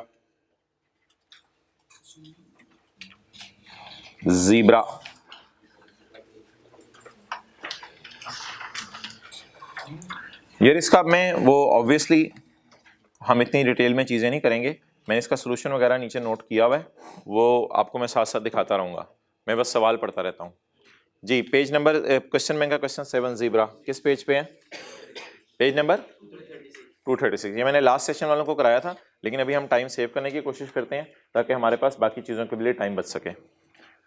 During the year ended 31 December 2017, बड़ा अच्छा सवाल है इंटेंजिबल्स की रिवीजन का। During the year ended 31 December 2017, following transactions were made by Zebra Limited on 1 April 2017। Zebra Limited acquired a licence, जी tangible खरीदे intangible, intangible, for operating a TV channel for ₹86.3 million, out of which 50 was paid immediately, जिसमें से 50 कब pay हो गए, immediately. The balance amount, calculator पकड़ें please, नीचे नहीं देखना आप लोगों ने, कैलकुलेटर पकड़ें। The balance amount 86.3 minus 50, 36 point, the balance amount is payable after 2 years। ये देखें, the balance amount is paid after, बता दें फिलहाल कितना पे किया, 50, कितना 2 साल बाद पे कर देंगे। अब बता दें लायबिलिटी बुक पीवी पे करूं या लायबिलिटी बुक फुल अमाउंट पे करूं, पीवी पे लायबिलिटी बुक करें। अब पहली एंट्री आपने मुझे बतानी है क्या होगी, पहले मुझे बता दें 1 अप्रैल 17 को मैं क्या ये कह सकता हूं, सिर्फ इतना सा देखिएगा जो मैं आपको दिखा रहा हूं। 1 अप्रैल 17 को क्या मैं कह सकता हूं कि इसने 86.3 में से 36.3 लाइट जाने पे आपने जारी रखा हुआ है, क्या मैं ये कह सकता हूं कि इसने 86.3 में से 50 दे दिया, 86.3 में से कितना दे दिया, 50 दे दिया, कितना देने वाला है, यहां हो गया 36.3, कैलकुलेटर पकड़ें, 36.3 को 2 साल पे डिस्काउंट करें, वापस लाना है, पीवी लानी है, फ्यूचर वैल्यू नहीं निकालनी, कितना आ गया 30। अब मुझे बताएं एसेट को 86.3 पे बुक करूं या 50 plus PV of future amount? हाँ, टोटल 86.3 पे बुक नहीं करना, उसको आपने किस पे बुक करना है बोले?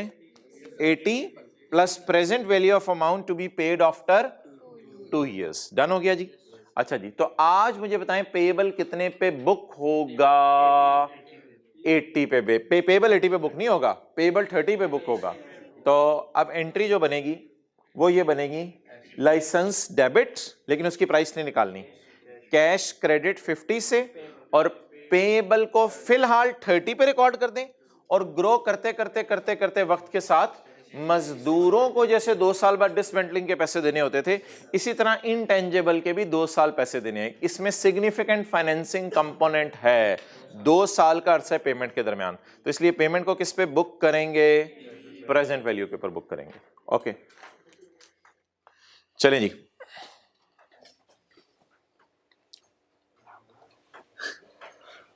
पहली एंट्री क्या बनेगी? कैश क्रेडिट 50 से, पेएबल पीवी पे, और बैलेंसिंग लाइसेंस की कॉस्ट आ जाएगी किस डेट को? यकम अप्रैल 17 को। यहां पे रुकें, और यहां पे रुक के मुझे जरा आगे बताएं कि जब मेरा देख रहे हैं, इधर देखें, यहां पे रुक के मुझे आगे बताएं, ये पेएबल 30 पे ही खड़ा रहेगा या ये पेएबल ग्रो भी करना है? और ग्रो करते करते करते असल में तो हमने 86.3 यानी 36.3 पे इसे लेके जाना है, तो फिर हम क्या करेंगे बताएं जरा? इस 30 को ग्रो कराते कराते 36.3 पे ले जाएंगे। और ये कैसे लेके जाते थे? इसके 2 तरीके हैं। एक तो वही तरीका 36.3 को 2 साल पे वापस बुलाओ, 1 साल पे वापस बुलाओ और 0 पे। दूसरा तरीका हमने नया सीख लिया हुआ है IFRS 15 में, कैलकुलेटर पकड़ें, वो तरीका भी है, किताब में ये सारा दिया हुआ है, इसी तरह वर्किंग दी हुई है। 30 into 10%, डिस्काउंट रेट 10% है, 30 into 10%, 3, 30 plus 3, 33 into 10%। अच्छा जी, अब आप मुझे बता दें इस 30 की मैंने क्या एंट्री कर दी है? 50 तो चला गया ना लाइसेंस में, लाइसेंस डेबिट कैश क्रेडिट 50 रुपए से, इस 30 की क्या एंट्री कर दी है? लाइसेंस डेबिट 30 से, पेएबल क्रेडिट 30 से। अब आप मुझे बता दें जब मेरा ईयर एंड आएगा तो मैंने ये वाली कैलकुलेशन अपने अकाउंटिंग ईयर एंड के एतबार से बनानी होती है, या ये वाली कैलकुलेशन मैंने अपनी ट्रांजैक्शन के ईयर एंड के एतबार से? तो ये वाला इंटरेस्ट जो है यकम अप्रैल 18 तक 1 साल गए, तो 1 साल में से मुझे कितने महीने का इंटरेस्ट चाहिएगा ईयर एंड पे? 9 मंथ्स का, तो 3 into 9/12। ये अगली एंट्री करूंगा मैं 31 दिसंबर 17 को, 3 into 9/12 इंटरेस्ट एक्सपेंस डेबिट, और ये वाला पेएबल क्रेडिट, बिल्कुल प्रोविजन फॉर डी कमीशनिंग की तरह। डन? चलें जी, the balance is payable on यकम अप्रैल तक वाली हमारी बात खत्म होगी। अब आगे से IAS 38 के कॉन्सेप्ट लगने शुरू होंगे। अब आपने अटेंटिव रहना है, IAS 38 की बातें में याद करते रहना है। A mega social media and print media campaign was launched to promote the channel at a cost of 10 million। अच्छा जी, थोड़ा सा ट्रांजैक्शन में घूमे, क्या हुआ है? हमने एक टीवी चैनल ऑपरेट करने का लाइसेंस लिया है। मिसाल के तौर पे हमारी ऑर्गेनाइजेशन का नाम है ज़ीब्रा लिमिटेड, तो हमने ज़ीब्रा लिमिटेड के नाम से ही एक ज़ीब्रा चैनल लॉन्च कर दिया। गोरमे वालों ने जैसे गोरमे चैनल लॉन्च किया, हमने ज़ीब्रा के नाम से एक चैनल लॉन्च कर दिया। अब चैनल का तो किसी को पता नहीं कि ज़ीब्रा चैनल भी है कोई, तो हमें लोगों को बताना, उसके लिए सोशल मीडिया कैंपेन लॉन्च की 10 मिलियन की। इसको एक्सपेंस आउट करेंगे, कैपिटलाइज करेंगे। A mega social media campaign was launched, it is advertisement, इसलिए इसको कहां डालेंगे? एक्सपेंस में, इसलिए इसको कैपिटलाइज नहीं करेंगे। Expense debit cash credit. The transmission of channel started on यकम अगस्त। बताएं कौन सा कॉन्सेप्ट आपसे पूछना चाह रहे हैं? अमोर्टाइज, जब से इंटेंजिबल यूज होना शुरू हुआ तब से अमोर्टाइज करें, या जब अवेलेबल फॉर यूज था? तो यकम अप्रैल से अमोर्टाइज करेंगे या यकम अगस्त से? यकम अप्रैल से। यकम अप्रैल को अवेलेबल फॉर यूज है, और यूज कब शुरू हुआ है? यकम अगस्त को। तो कब से अमोर्टाइज करना शुरू करेंगे? डन? ठीक है जी, यकम अगस्त से तो टीवी चैनल चलना शुरू हुआ है ना, लेकिन हमें कब से अवेलेबल था? वो तो हमारी सुस्ती लाइसेंस को यूज नहीं किया हमने। Okay, the licence life is for 5 years, but is renewable every 5 years at a cost of 35 million. अच्छा, इसमें ना ये कॉस्ट कितनी है? The license is valid for but is renewable every at a cost of 35 million. मुझे बताएं 35 million के मुकाबला और 86.3 मिलियन का मुकाबला करें तो बिल्कुल मिनिमल नहीं है। ये मिनिमल ना होने के बराबर तो नहीं है, तो अच्छा खासा खर्चा है। अब आप बता दें फिलहाल 1 अप्रैल 17 पे खड़े होकर आपको पता है कि मैं हर 5 साल बाद रिन्यू करा सकता हूं, क्या आप रिन्यू कराना पसंद करेंगे या नहीं करेंगे? Since the renewal cost is significant, minimal तो नहीं है बल्कि सिग्निफिकेंट है, since the renewal cost is the management intends to renew the licence only once, मैनेजमेंट ने सोच लिया है कि एक दफा रिन्यू करवाएंगे and sell it at the end of, और 8वें साल के एंड पे इसको बेच देंगे। अब एक मेरा सवाल है आपसे बड़ा, ये आज तक कभी मैंने क्लास में बात नहीं की थी। रिन्यूअल महंगी है, महंगी है, हमने पढ़ा हुआ है महंगी रिन्यूअल को इग्नोर कर दें और लाइफ 5 साल ही लें। अब लाइफ बढ़ाने की जरूरत नहीं है, हमने ये पढ़ा हुआ है। सवाल कह रहा है मैनेजमेंट ने सोच लिया है 1 अप्रैल को हम इंशाल्लाह रिन्यू करवाएंगे। मुझे बताएं अगर मैनेजमेंट ने सोच लिया है रिन्यू करवाएंगे तो 5वें साल के एंड तक मैनेजमेंट अपना डिसीजन बदल सकती है या नहीं बदल सकती? इंटेंशन है टू रिन्यू द लाइसेंस, अगर लाइसेंस ना चला तो हम अपनी इंटेंशन बदल सकते हैं। तो भाई स्टैंडर्ड के अल्फाज पे रहें बस। स्टैंडर्ड ने क्या कहा हुआ था? महंगी रिन्यूअल हो तो इग्नोर कर दो, सस्ती रिन्यूअल हो तो बोलो बोलो कंसिडर कर लो। तो अब बोलें रिन्यूअल का इरादा तो है, रिन्यूअल का इरादा तो है आपका, यहां पे खड़े होकर इरादा है कि आपने सीए करने के बाद डॉक्टर भी बनना है, इरादा तो है आपका, ठीक है, इरादा तो है, लेकिन क्या बदल सकते हैं इस इरादे को? बदल सकते हैं इस इरादे को? तो बदल तो सकते हैं इस इरादे को। तो मैनेजमेंट ने आज सोचा इंशाल्लाह 5 साल बाद रिन्यू करवा लेंगे, लेकिन एक बात बताएं स्टैंडर्ड क्या कह रहा है? महंगी रिन्यूअल को आपने इग्नोर करना है, इसलिए महंगी रिन्यूअल को क्या करें? इग्नोर करें। डन होगी ये बात? अच्छा जी, तो इसलिए भाईजान ये कहानी इसने डाली थी, जहां इसने कहानी जहां से उठा के डस्टबिन से कहानी इसने डाली थी वहीं डस्टबिन में इस कहानी को वापस फेंक दें।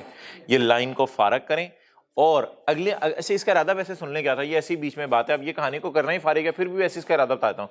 इसका इरादा यह था कि 5 साल के लिए मैंने खरीद लिया, अगले 5 साल के लिए और खरीद लूंगा, क्योंकि लाइसेंस 5 साल से कम का मिलता नहीं है, टोटल इसकी लाइफ 10 साल होगी, लेकिन मैं सिर्फ अगले 3 साल इस्तेमाल करूंगा। यानी 2017 में खड़े हैं तो इसी तरह ऑनवर्ड्स चल के सोच लें, 5 साल मैं इस्तेमाल करूंगा, 5 साल के बाद अगले 5 साल के लिए खरीदूंगा, उस अगले 5 में से 3 मैं इस्तेमाल करूंगा और बाकी 2 के लिए किसी और को बेच दूंगा। हो सकता है लाइसेंस मार्केट में बिकते हो ये वाले, आमतौर पे जैसे लाइसेंस वैसे बिकते नहीं टीबी लाइसेंस, लेकिन कहते हैं मेरे पास ऑप्शन अवेलेबल है, मैं किसी को बेच दूंगा। तो भाईजान तेरी सारी सोचें फारग हैं, बड़ी महंगी रिन्यूअल है, जब कभी पड़ी रिन्यूअल फिर देख लें। तो इसलिए बताएं लाइफ कितनी लेंगे, 5 या 8? ना 8 ना 10, लाइफ कितनी लेंगे? 5 साल, for the purpose of amortisation. अच्छा, in the absence of active market, active market नहीं है इसकी, the management has estimated that residual value of licence is 15 and 20 million at the end of 5 and 8। 8 को तो फारिग करें, 5वें साल के एंड पे इसकी रेजिडुअल वैल्यू है 15। कोई जज्बाती डिसीजन नहीं लेना, थोड़ी सी रिवीजन करके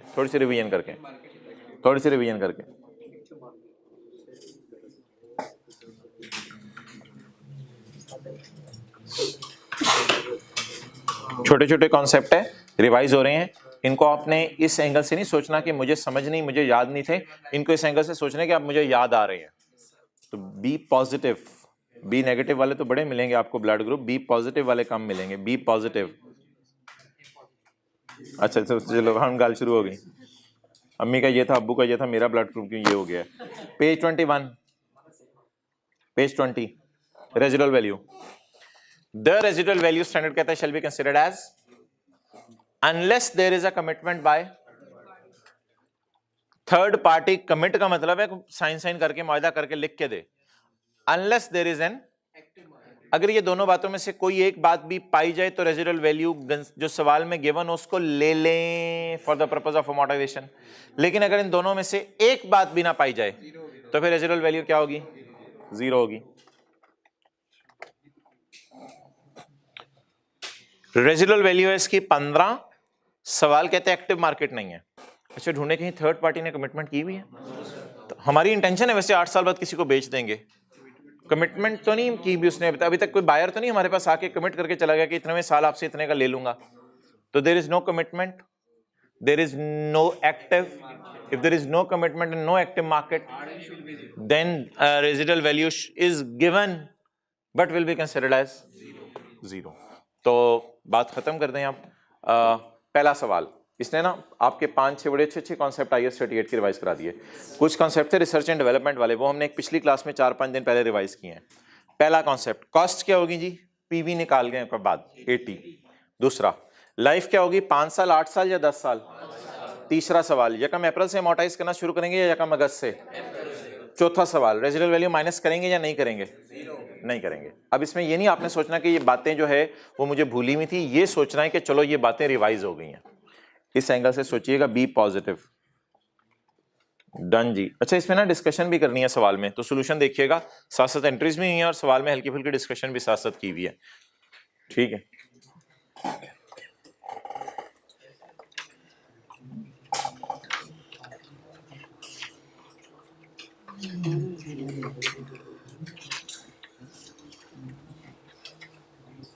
किधर है यार lecture 117?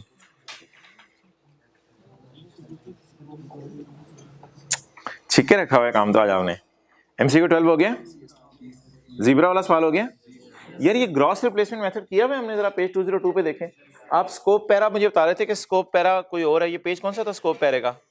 176।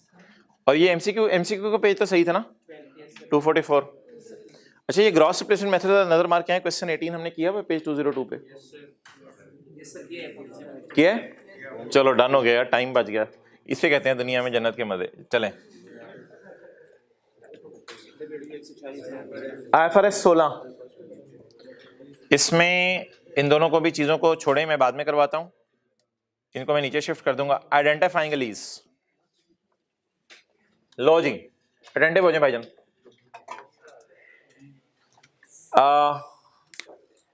Entirely new concept in today's class, very interesting, juicy touch देगा आपको, very interesting and very delicious. Strawberry flavour के साथ आएगा और बड़ा मजे का होगा, और आपको बैठे बैठे क्लास में मुंह में पानी आ जाएगा, कहीं रिकॉर्डिंग ना रुकवानी पड़े। तो वेरी इंटरेस्टिंग। यार बस कर दे, यार बस कर दे।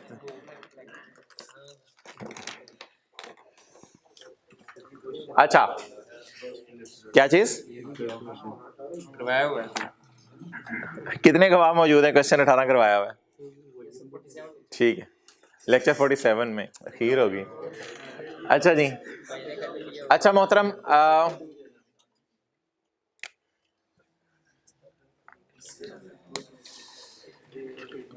भाईजान बहुत बातें हो रही थी कि जहेज में क्या आना है, खाने में क्या खिलाया जाएगा, और ये सारा क्या होगा और वो क्या होगा। किसी अक्लमंद ने सवाल पूछा, भाईजान मौलवी साहब को बुलाया हुआ है? और भाईजान चेक कर लो निकाह भी कराया है नहीं कराया। ये बातें तो बाद की हैं, ये बस सारा फंक्शन खत्म हो जाए वहां यार वो निकाह तो भूल गए थे। तो ये एक सवाल स्टैंडर्ड ने उठाया है, कहते यार तुम लोग दीवाने हो, finance lease, operating lease, short term lease, low value asset. कहते हैं पता चला लो लीज भी है या नहीं, पता चले लीज लीज ही ना हो। ये सवाल हमने क्लास में कभी नहीं उठाया था। कहते हैं पता चले लेसी लेसी नहीं है, लेसर लेसर ही नहीं है, लीज लीज ही नहीं है। कहते पता चले ये तुम सवाल पढ़ के फाइनेंस लीज ऑपरेटिंग की एंट्रियां करके आ जाओ और आईकैप का सॉल्यूशन है ये लीज ही नहीं थी, ये तो लीज ही नहीं थी। तो आज एक बड़ा इंपॉर्टेंट सवाल है, आइडेंटिफाइंग, बोलें आइडेंटिफाइंग लीज। लीज को आइडेंटिफाई करना, लीज को आइडेंटिफाई करना।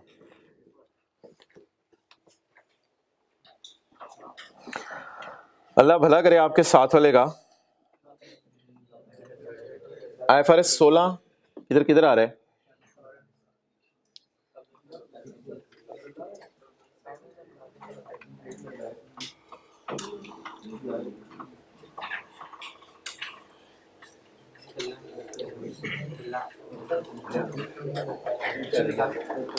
चाचू किथे हैं? गुजर गए?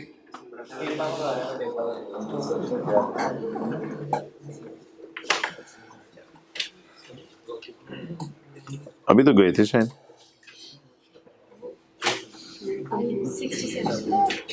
जी मोहतरम, page number 58 59, identifying whether entity has a lease. क्या लीज भी है या नहीं? तो आ जाइए जी पेज 61 पे।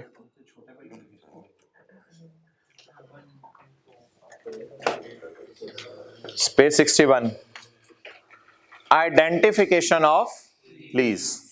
लीज भी है या नहीं? भाईजान सबसे पहले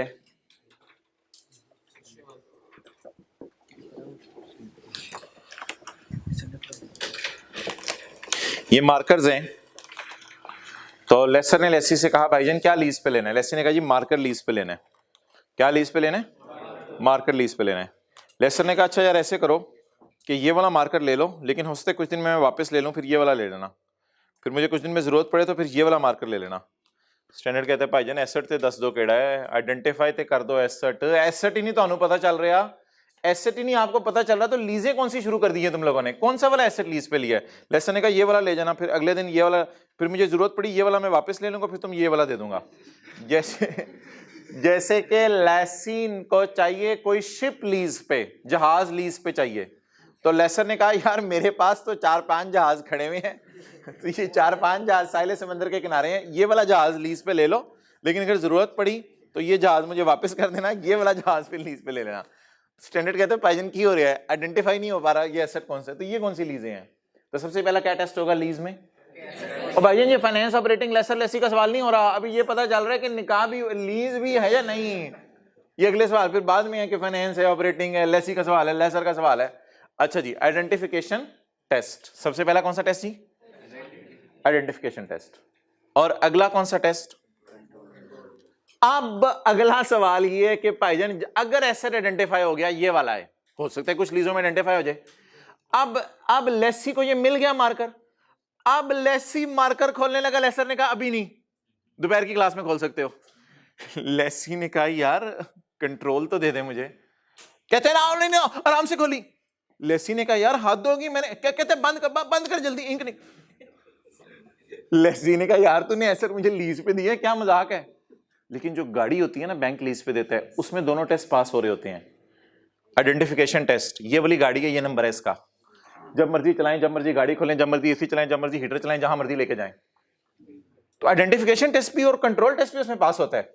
लेकिन अभी मजे की बात, कंट्रोल टेस्ट क्या था?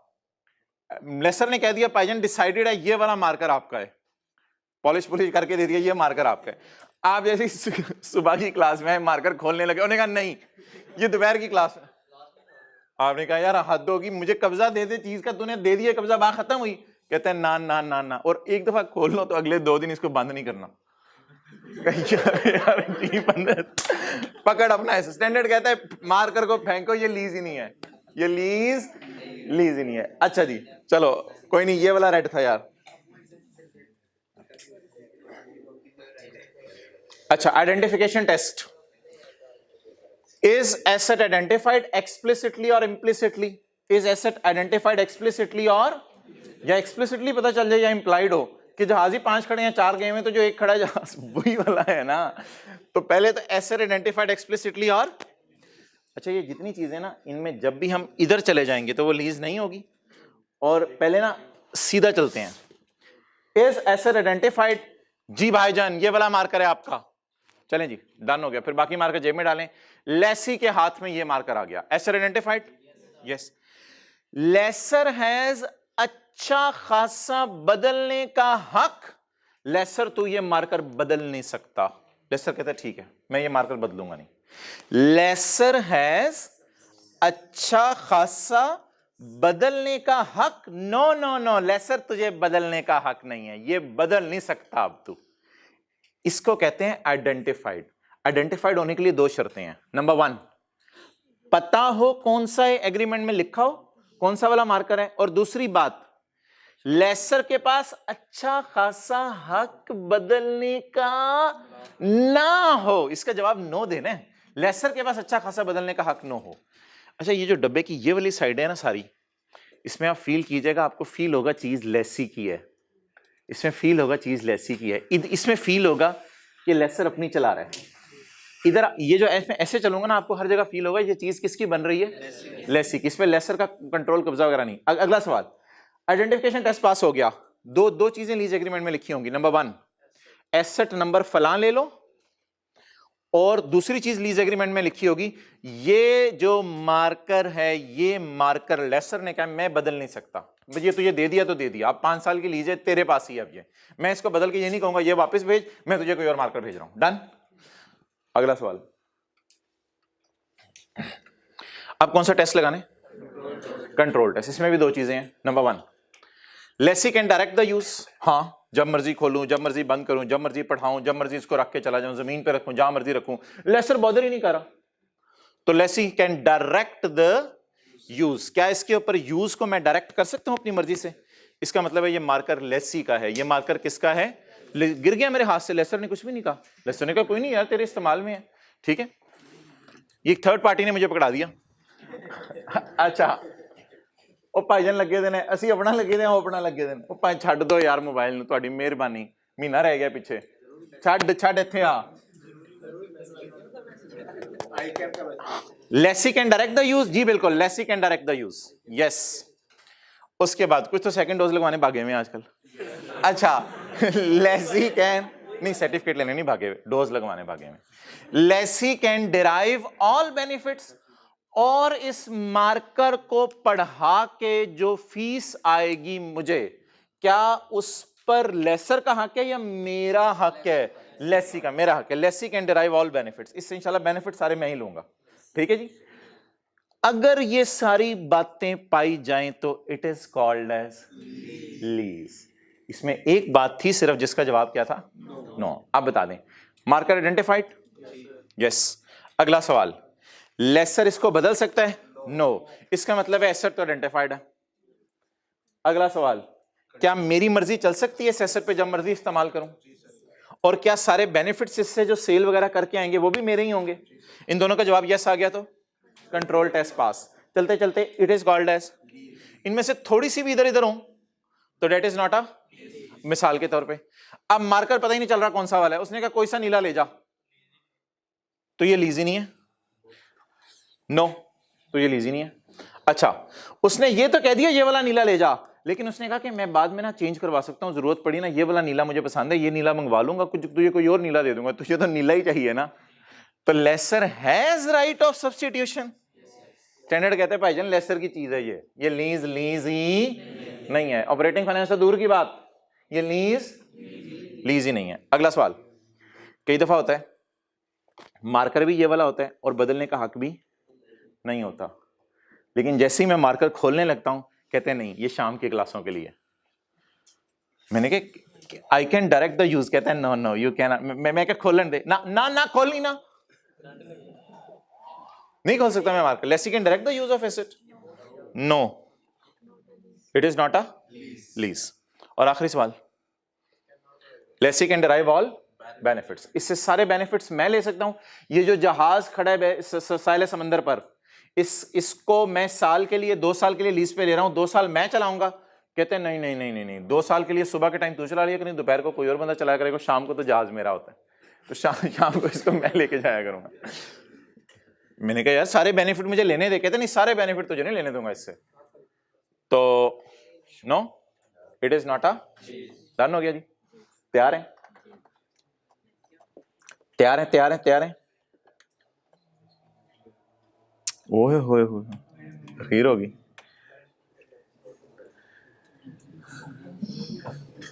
यार लेक्चर 117 ढूंढ दिया करें, हद होगी वैसे।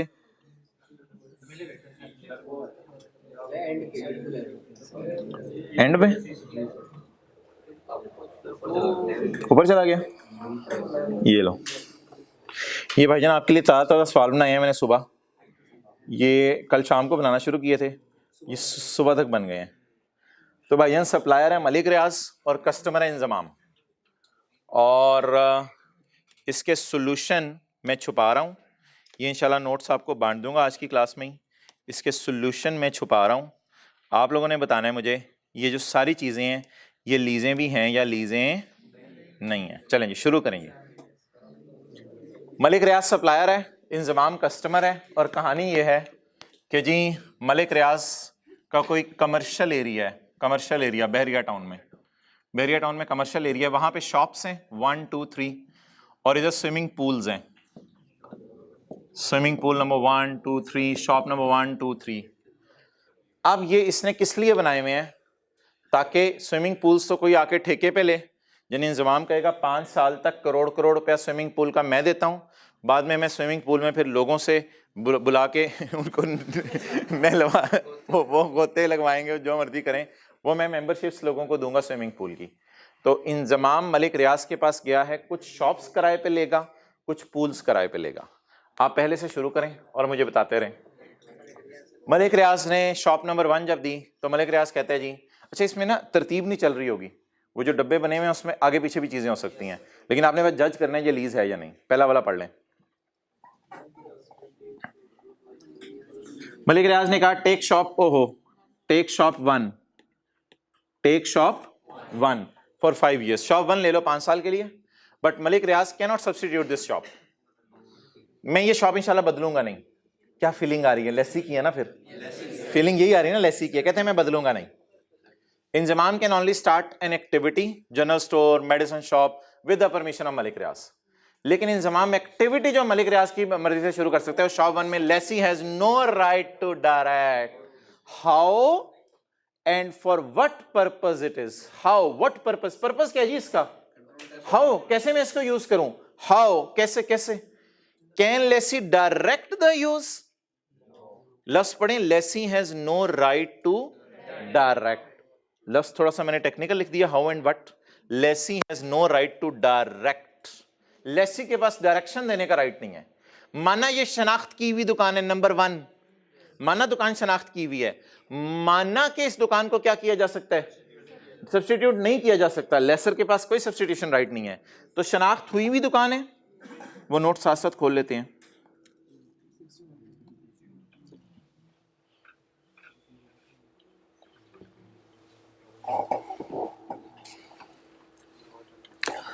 माना कि दुकान नंबर 1 है, शनाख्त भी की हुई है, माना कि लेसर इस दुकान को बदल, लेकिन lessee can direct the use और lessee can not direct the use, तो it is not a lease. Solution भी चेक करते हैं, पता नहीं मैंने सही बनाया नहीं, it is not a lease. अगला जी, मलिक रियाज से take shop number 2 for, but Malik Riaz can not substitute this shop, Malik Riaz कहते हैं मैं इस शॉप को बदल नहीं सकता, तो रिलैक्स रहे, लेसर कैन नॉट सब्स्टिट्यूट, मैं इसको बदलूंगा नहीं, ये दुकान तेरी है। Inzamam can start any activity in this shop, Inzamam की मर्जी है जो मर्जी एक्टिविटी करे, and direct the timing of opening and closing the shop, और शॉप की ओपनिंग क्लोजिंग इंजमाम डायरेक्ट करेगा। इट मींस ये जो मैंने ब्रैकेट में अल्फाज इस्तेमाल किए ना ये स्टैंडर्ड वाले हैं। Lessee has a right to direct how and for what purpose, lessee के पास राइट है ये डायरेक्ट करने का कि ये दुकान कैसे यूज होगी और किस पर्पस के लिए यूज होगी। तो बता दें ये आपको क्या फीलिंग आ रही है, lessee can direct the use, if it is yes तो इट इज अ लीज। तो असल में ना एक थीम होती है चीज की, थीम समझने की कोशिश करें। जब लेसी को लगे ना ये तो मेरी ही है और ये तो यही वाली है और इस पे तो चलनी भी मेरी ही है, तो ये लीज है। अगर ये फीलिंग लेसी को ना आ रही हो किसी भी स्टेज पे तो ये फिर लीज ही नहीं है। ओके पुत्र बाद आ जा। Swimming pool number 1, Malik Riaz said take pool 1 for, pool 1 5 साल के लिए ले ले, but I can substitute this pool, लेकिन मैं तो ये पूल बदल के कोई दूसरा पूल अगर देना चाहूं तो वो मेरी मर्जी है फिर। अच्छा मुझे बताएं यार, पूल बदलना प्रैक्टिकेबल है कि पूल 1 ना लो पूल 2 ले लो, यानी पॉसिबल है, चले प्रैक्टिकेबल आपके लिए मुश्किल है, पॉसिबल है पूल 1 बदलना।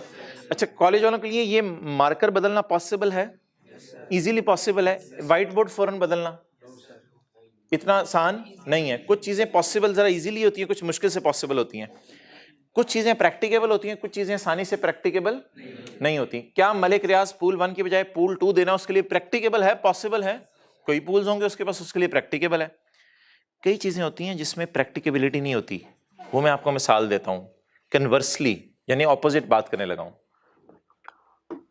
Conversely bank can not substitute the machine for Honda. Honda ने एक मशीन ली लीज पे, अब होंडा को कुछ अरसे बाद कोई मसला हुआ तो बैंक ने कहा कोई नहीं यार एक और मशीन दे देता हूं। भाईजान बैंक ने होंडा गाड़ी बनाने वाली मशीन कहां से और लाके देनी है? तो कुछ चीजें प्रैक्टिकेबल नहीं होती सब्स्टिट्यूट करना, और कुछ चीजें प्रैक्टिकेबल होती हैं सब्स्टिट्यूट करना। डन हो गया? Malik Riaz can substitute this pool. Malik Riaz substitute को पूल कर सकते हैं, पूल को सब्स्टिट्यूट कर सकता है because he has practical ability to substitute. Pool 1 की जगह पूल 2 ले लो, उसके पास एबिलिटी है and he can earn from. और जाहिर बात है मलिक रियाज आपको पता है क्यों सब्स्टिट्यूट कर रहा होगा? क्योंकि उसको पूल 1 की कोई अच्छी ऑफर आ गई होगी तो वो वहां से कमाना चाहता होगा। तो इसका मतलब है प्रैक्टिकल ये जो है ना सब्स्टिट्यूशन राइट, इसमें अभी हम इंशाल्लाह 2 चीजें पढ़ेंगे। इसमें हम इंशाल्लाह अभी 2 चीजें पढ़ेंगे सब्स्टिट्यूशन राइट में। बस ऐसे कर लें 2 चीजें, इसमें हम 2 चीजें पढ़ेंगे। प्रैक्टिकल एबिलिटी होनी चाहिए। मार्कर वैसे बदला जा सकता है, एक की बजाय दूसरा, बिल्कुल प्रैक्टिकली एबिलिटी है, मार्कर बदला जा सकता है। ठीक है जी, ओके। अच्छा यार ये डिसाइड कर दें मलिक रियाज के पास तबादले का हक है, बता दें। he can substitute the pool। बोलें क्या करें? वो पूल को बदल सकता है। Lessor has right of substitution, बताएं जरा। यस तो बताएं it is not. Next swimming pool number 2 पढ़ें जरा, ये लीज है या नहीं?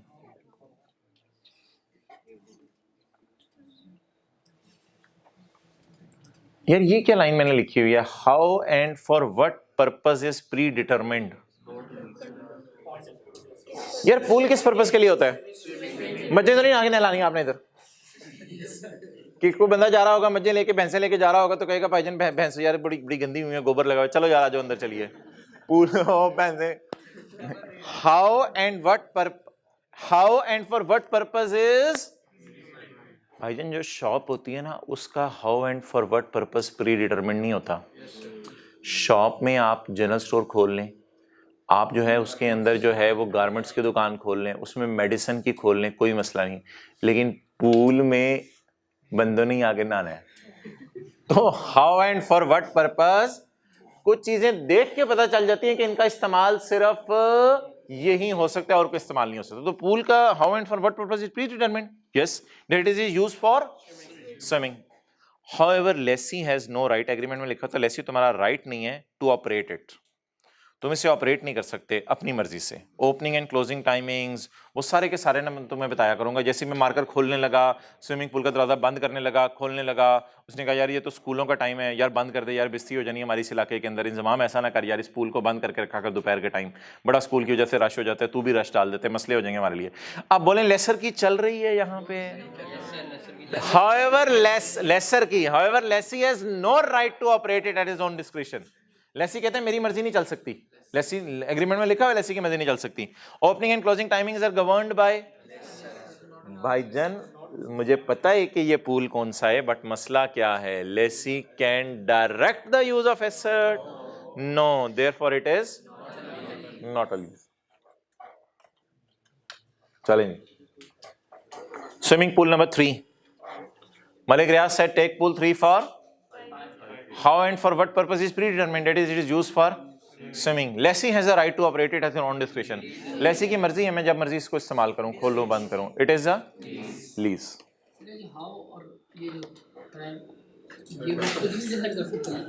लेसी जब खुद डिसाइड ना कर सके how and for what purpose तो फिर हमें मसला आ जाता है। अच्छा जी आगे चलो। मिजान बैंक सप्लायर है। अच्छा सप्लायर कस्टमर मैं इसलिए यूज कर रहा हूं कि लेसर लेसी हो सकता है ये ना बने, क्योंकि हो सकता है ना अगर लीज ही नहीं है तो फिर ये लेसर लेसी तो नहीं है, तो इसलिए स्टैंडर्ड एंड लफ्ज क्या इस्तेमाल किए हैं? सप्लायर और कस्टमर। डील तो हो गई है लेकिन उससे लीज का करा नाम, और अगर लीज ना हुई तो रेंट एग्रीमेंट होगा, बस rent expense debit cash credit, lease वाली अकाउंटिंग ही नहीं होगी। हाँ जी भाईजान, बैंक ने कहा होंडा को, मिजान बैंक ने कि यार ये 5 साल के लिए मैं तुझे मशीन लीज पे दे रहा हूँ। Honda will manufacture cars and will sell them, Honda will receive economic benefit, Honda will receive economic benefit, Honda will receive economic benefit, yes, Honda will receive economic benefit, yes. As per agreement lessee will pay to lessor ₹2,000 per car, लेकिन जो हर गाड़ी बनेगी ना उस गाड़ी में से 2,000 जो है ना वो लेसी लेसर को दिया करेगा। यार इसमें ये नहीं है कि लेसर अपनी चला रहा है, इस लाइन का मतलब सोचें, इस लाइन का मतलब ये तो नहीं है लेसर अपनी चला रहा है। विजुलाइज करें कहानी, Meezan bank is lessor, Honda is lessee, Honda गया मिजान बैंक के पास, भाईजान ये मशीन मुझे जापान से मंगवा दें। बैंक ने कहा यार तेरे लिए मंगवा लेते हैं, मशीन आ गई। How and for what purpose is pre determined, गाड़ियां ही बननी है। हाउ कैसे यूज करते हैं एंड फॉर व्हाट पर्पस, इसे किस मकसद में इस्तेमाल करेंगे, डेट इज प्री डिटरमिन्ड, उससे गाड़ियां बननी है, एक्सप्लिसिटली पता है मशीन ये वाली मंगवाई है हमने। और सब्सटीट्यूशन राइट तो लेसर के पास होगा नहीं, क्योंकि लेसर बेचारा प्रैक्टिकेबल ही नहीं है उसके लिए सब्सटीट्यूट करना चीजें। तो जरा समझते रहें चीजों को, समझते रहें चीजों को। मशीन अगर बाहर से मंगवा के दी, इज मशीन एक्सप्लिसिट, पता चल रहा है कौन सी है। नंबर 2, लेसर के लिए पॉसिबल है, प्रैक्टिकेबल है सब्सटीट्यूट करना, बोले बोले बोले, लेसर के लिए सब्सटीट्यूट करना प्रैक्टिकेबल नहीं है, वो और की मशीन मंगवा के नहीं दे सकता। तो शुक्र है अभी तक हमें लीज ही लग रही है ये। अगला, lessee can direct the use of asset, सवाल में नहीं लिखा हुआ तो हम एज्यूम करेंगे लेसी की मशीन है, लेसी जैसे मर्जी चलाए, सुबह चलाए, शाम चलाए, दोपहर चलाए।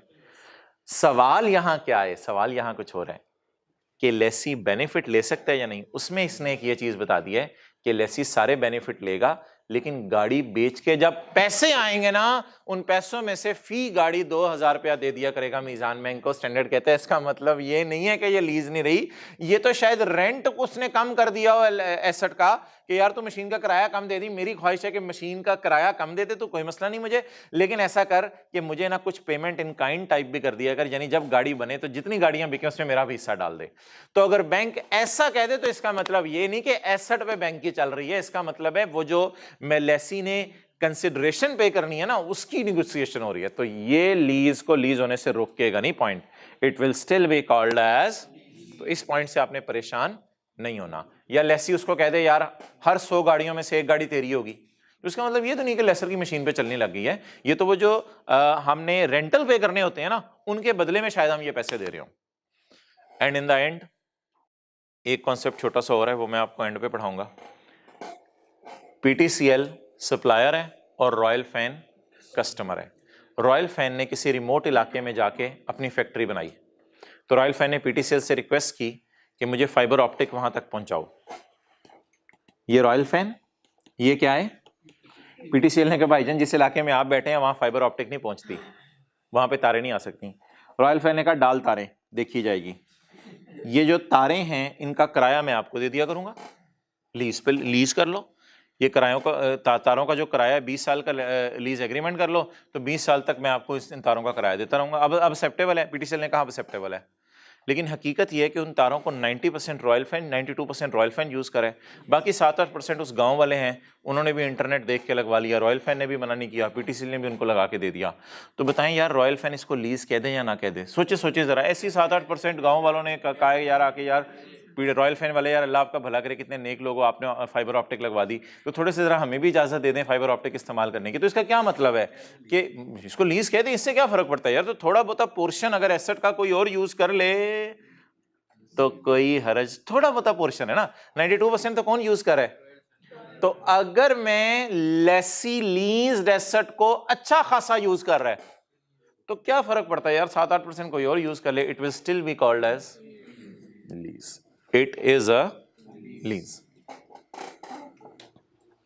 अब आपने बहुत अटेंटिव हो जाना है, क्योंकि अब हम स्टैंडर्ड की थ्योरी पढ़ने लगे हैं और फिर पास्ट पेपर के 2 सवाल हैं वो आए हुए हैं, वो मैंने कराने हैं, वो 2-2, 3-3 लाइनों के सवाल हैं।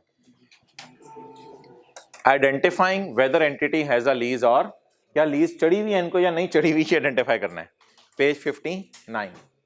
इसके बाद हम ब्रेक लेते हैं थोड़ी सी।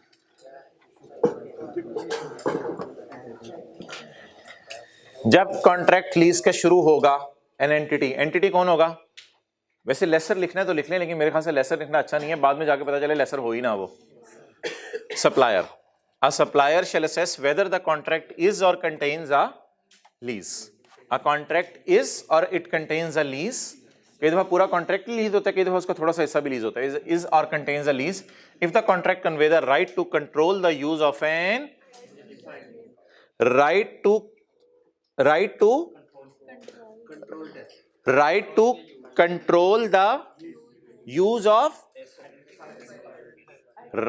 control the use of identified asset. दो टेस्ट लग रहे हैं ना, आइडेंटिफिकेशन टेस्ट और कंट्रोल टेस्ट. आइडेंटिफिकेशन टेस्ट क्या, कौन सा asset.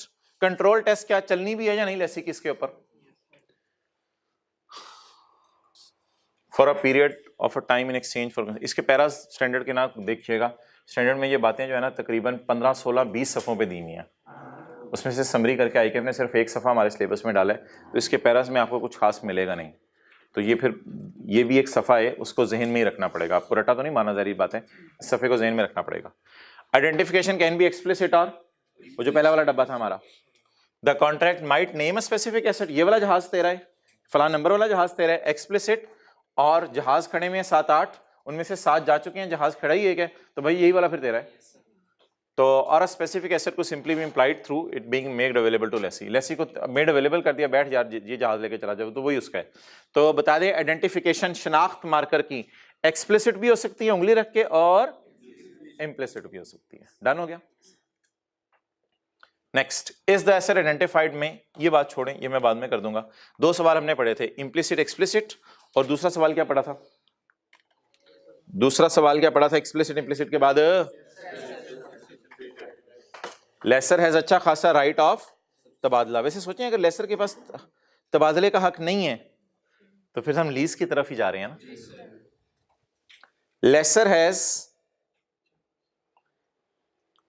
assets are not identified if lesser has अच्छा खासा right of तबादला. फिर कौन सा लीज है. एसेट आइडेंटिफाई हो ही नहीं रहा. यार ये ले जा या ये ले जा, कल परसों हो सकता है तुझे ये वाली जहाज में आके ये वाला वापस कर. If assets are not identified, asset identified ही नहीं है, किस लीज में बोले एसेट आइडेंटिफाइड नहीं होंगे. अगर लेसर का बदलने का हक अच्छा खासा होगा. A supplier's right to substitute asset is considered अच्छा खासा अगर 2 शर्तें पूरी हों. एंड को जरा सर्कल लगाएं. सप्लायर का एसेट को बदलने का हक अच्छा खासा होगा if the supplier has practical ability to, for example asset with a special nature can not be substituted. कोई स्पेशल नेचर मशीन है वो तो सब्स्टिट्यूट नहीं हो सकती. पूल वगैरह सब्स्टिट्यूट हो सकते हैं, लेकिन पूल 1 पूल 2 से सब्स्टिट्यूट हो सकता है क्योंकि तो प्रैक्टिकेबिलिटी है. मार्कर से सब्स्टिट्यूट हो सकता है, प्रैक्टिकेबिलिटी है. डन. दो फ्लैट्स किराए पे दिए हुए हैं, एक फ्लैट दूसरे फ्लैट से सब्स्टिट्यूट हो सकता है, प्रैक्टिकेबिलिटी है. लेकिन मशीन इंस्टॉल कर दी जाके लेसी के प्रेमिसेस में, उधर से प्रैक्टिकेबिलिटी नहीं है चेंज करने की. तो आइडेंटिफाइड होने के लिए ये आगे डिस्कशन कर रहे हैं आपसे कि लेसर का एसेट को बदलने का हक अच्छा खासा होगा अगर लेसर के पास प्रैक्टिकल एबिलिटी है. और ऑब्वियसली पागल का पुत्र तो नहीं है बदलेगा, वो बदलेगा क्यों, लिखें लेसर वुड बेनिफिट इकोनॉमिकली, ताकि उसको फायदा हो, एसेट बदल के उसको फायदा हो. डन. ये लाइन का मतलब बता दें.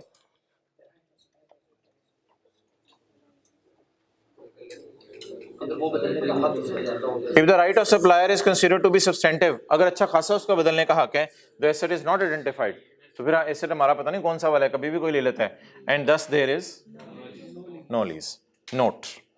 नोट उसने सांस है. कहते हैं अगर कभी एग्रीमेंट में पता ना चल रहा हो कि लेसर को एसेट बदलने का हक है या नहीं, तो क्या एज्यूम करेंगे कि नहीं बदलेगा, वो हमारी चीज क्यों लेगा हमसे वापस. If it is difficult to determine the right is substantive और not, we must assume that substantive right is substitution right, substitute बदलने का हक अच्छा खासा नहीं है. सब्स्टिट्यूशन का क्या मतलब है, बदलने का हक. सब्सटेंटिव का क्या मतलब है, अच्छा खासा. जी अगला कौन सा टेस्ट है भाईजान. एक तो आइडेंटिफाइड है, टेस्ट ऑफ कंट्रोल्स मुझे लगा तूने बोला है, कंट्रोल्स क्यों लगाया लॉस, कंट्रोल टेस्ट. अगला कौन सा टेस्ट है जी, does the lessee has the right to control the use of asset. Use तेरे कब्जे में है या किसी और के कहने पे चलता है. अगर लेसर के कहने पे चलता है तो फिर तेरा ये एसेट कहां से हो गया. अच्छा जी, इसमें सबसे पहले मैं ये पॉइंट पढ़ाऊंगा, the right to obtain all the benefits. The right to obtain all the benefits, ये कौन सा वाला पॉइंट है, आखिरी वाला हमारा. ये कंट्रोल टेस्ट, ये वाला right to obtain all economic benefits.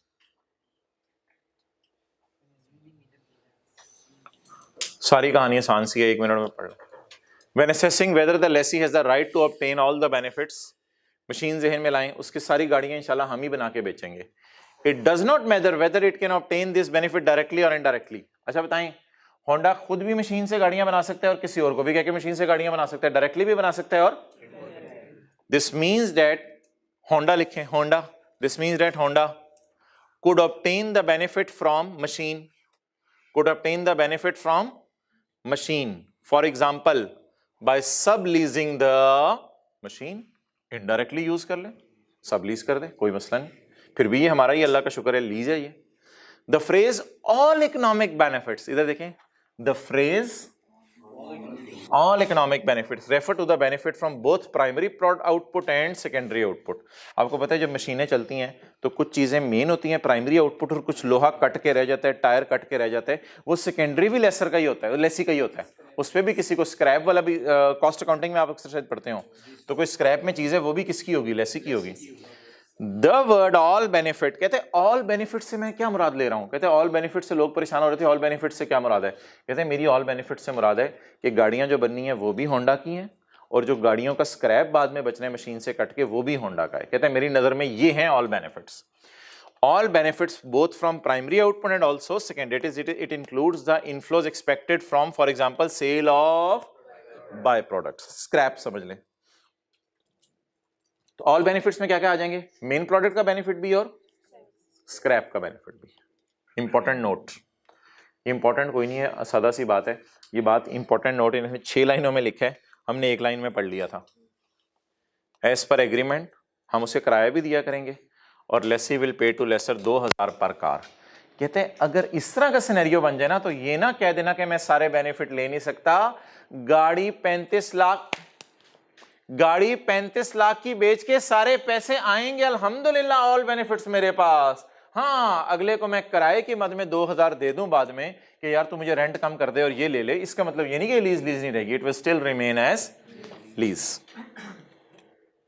तो इंपॉर्टेंट नोट में वो होंडा वाली मिसाल जो हमने की है लिख लें, होंडा वाली मिसाल।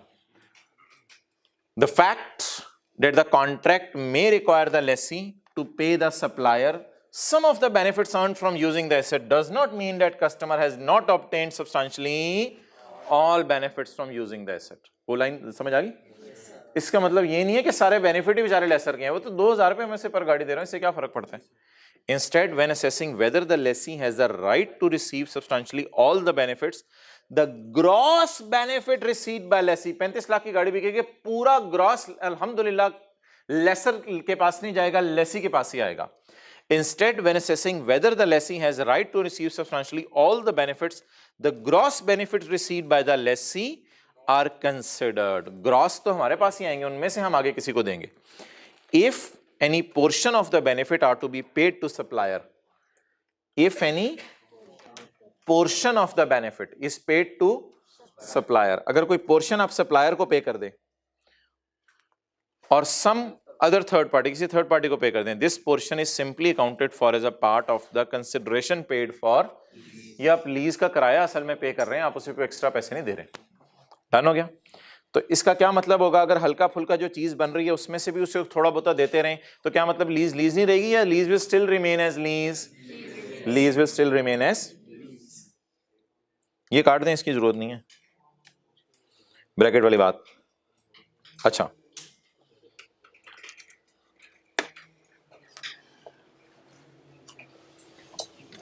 अच्छा जी, बस आखिरी बात फिर खत्म कर रहा हूं मैं। चीजें 2 किस्म की होती हैं, कुछ चीजें ऐसी होती हैं जिनका how and for what purpose pre determined होता है, और कुछ चीजें ऐसी होती हैं जिनका how and for what purpose pre determined नहीं होता। जैसे ये कुर्सी है, इसका how and for what purpose is pre determined, इस पे बैठ ही सकते हैं, इसके ऊपर हाथी को नहीं बिठा सकते, इस पे इंसान ही बैठ सकते हैं। How and for what purpose is pre determined. 10 मरले का कमरा है, उसको गोदाम बना लें, उसमें जनरल स्टोर बना लें, उसमें एकेडमी खोल लें, उसमें अपना बेडरूम आप बना लें, 10 मरले का कमरा है आपके पास, उसका जो मर्जी करें। How and for what purpose is not predetermined. कुछ चीजों में how and for what purpose is predetermined, देखते ही चीज पता चलता है। कुछ चीजों में आपको बिल्डिंग देख के पता नहीं चलेगा, आप पूछेंगे यार इस 2 साल पहले क्या था, भाईजान 2 साल पहले यहाँ गोदाम था और 6 महीने पहले यहाँ मिठाई की दुकान थी, आजकल यहाँ जिन है। तो how and for what purpose is not predetermined. अच्छा, lessee has the right to direct the use, lessee की एसेट पे चलेगी। Lessee has the right to direct the use of asset if the lessee has right to direct how and for what purpose asset is. अगर दुकान में जो मर्जी खोले वो लेसी की चलती है तो इसका क्या मतलब है, ये लीज है। इसकी मिसाल शॉप लें, इसकी मिसाल शॉप लें, स्विमिंग पूल नहीं लेना। If the lessee has the right to direct how, मैं कैसे दुकान यूज करूं, किस मकसद के लिए दुकान यूज करूं, लेसर आपसे नहीं पूछूंगा मैं। डन हो गया। दूसरा सिनेरियो क्या हो सकता है, if how and for what purpose is already predetermined. अब जहन में क्या लाऊं, स्विमिंग पूल लाऊं। If how and for what purpose is already पता है कि ये how and for what purpose है, फिर क्या करेंगे, फिर एक और चीज देखेंगे, फिर कुछ और देखेंगे। फिर क्या देखेंगे, lessee has the right to operate. फिर खोलने बंद होने का टाइम लेसी की मर्जी से है, किन बंदों को आने देना है किन को नहीं आने देना, लेसी की मर्जी से सब कुछ चल रहा है। अगर लेसी की मर्जी से सब कुछ चल रहा है तो बोले ये क्या होगी, लीज होगी। तो कुछ चीजों का how and for what purpose predetermined होता है। ये वाली चीजें कब लीज बनती हैं, if the lessee has the right to operate the asset और डायरेक्ट अदर्स इन। कई दफा खुद भी ऑपरेट करते थे, कई दफा दूसरों को कहते थे तुम मेरी जगह आके चला लो। तो लिखें, लेसी अगर अपनी मर्जी से स्विमिंग पूल खोले तो ये लीज है। लेसी अगर अपनी मर्जी के टाइम पे स्विमिंग पूल खोले तो ये लीज है। यहां लिखो पॉइंट ए के साथ, पॉइंट ए के साथ लिखो पॉइंट ए के साथ। लेसी अगर अपनी मर्जी से स्विमिंग पूल का टाइम डिसाइड करे तो ये लीज है।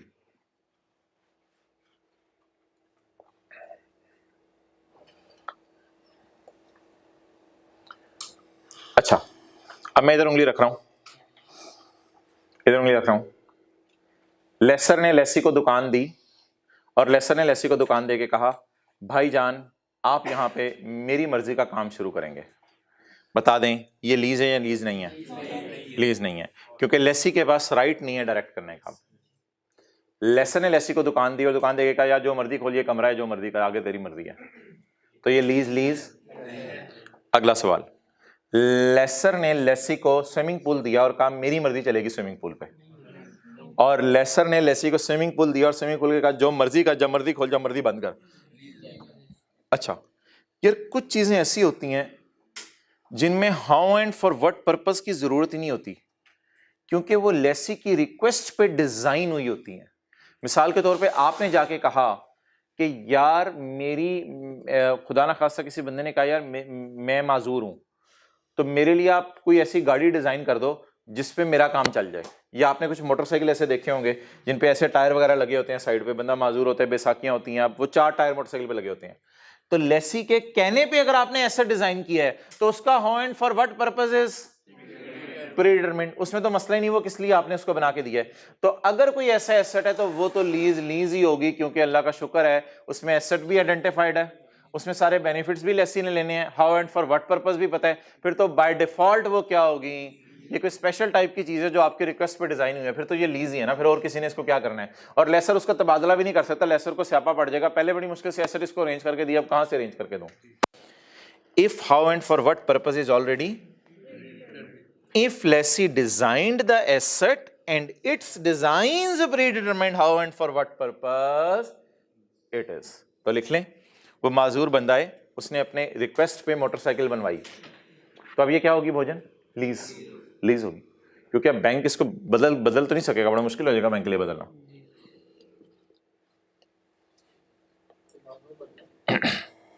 माजूर बंदा है, उसने अपनी रिक्वेस्ट पे बाइक बनवाई, तो अब लेसी ने डिजाइन करवाई है चीज, तो this lease will be called as lease.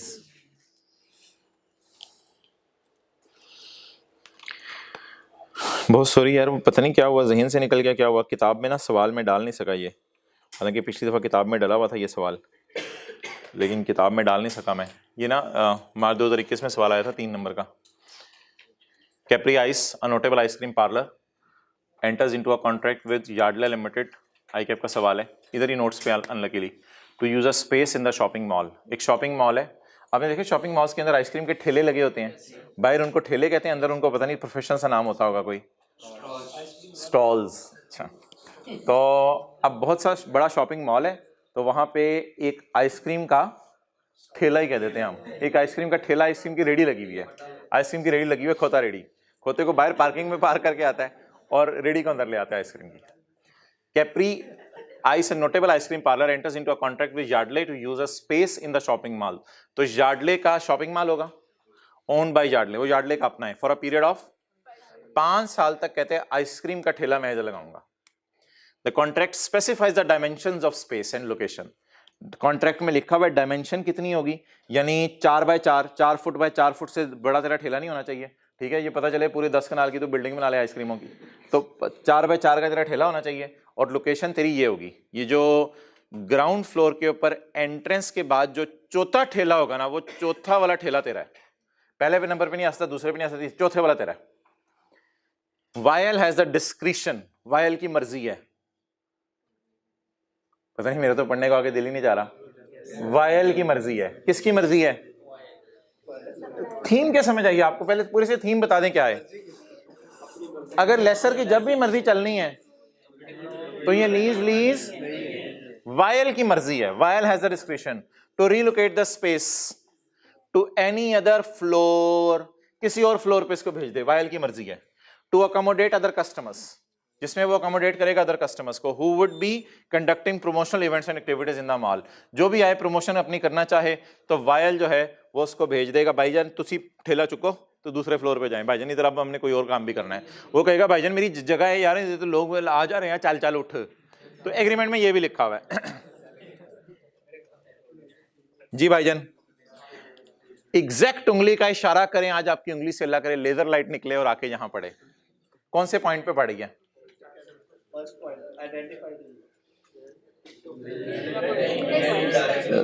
ज्यादा वैसे चलो ज्यादा लोगों के जहन में ये नहीं है, लेसर हैज अच्छा खासा बदलने का हक, लेसर के पास जगह बदलने का अच्छा खासा हक है, because he has practical ability and he can obtain benefit from this, practical ability and he can obtain benefit from this। इसमें ये दो बातें आईकेप लिख के आया था, because he has practical ability and lesser would benefit economically। तो अब क्या लिखेंगे conclusion? Asset is not considered as identified because, if लिख के आएंगे पेपर में या because, कंक्लूजन लिख के आएंगे ना, asset is not identified because supplier has substantive right of, because he has practical ability to substitute and lesser would economically benefit from it। बस ये 2-3 लाइनें लिख के आनी है, ये वाली। सवाल की रिक्वायरमेंट क्या है जी? ये आईकेप ने वही लिखा है, डिस्क्रिप्शन अपनी चला रहा है और इससे बेनिफिट लेगा। Discuss whether the contract constitute a lease और नॉट, एमसीक्यू नंबर 25, और यार फिर रिकॉर्डिंग ऑफ कर दो, बस पार्ट 1 खत्म करो, पार्ट बी भी इंशाल्लाह आज ही अपलोड होगा, ब्रेक ले लेते हैं। एमसीक्यू नंबर 25 कर दो यार, लीज का नहीं, चाचे खां का लीज ही पड़े ना माय डियर, ऐसी बातें ना क्या करो, क्यों तब चढ़ाते हो। Which of the following is one of the condition stated in IFRS 16 for an arrangement to be classified as lease?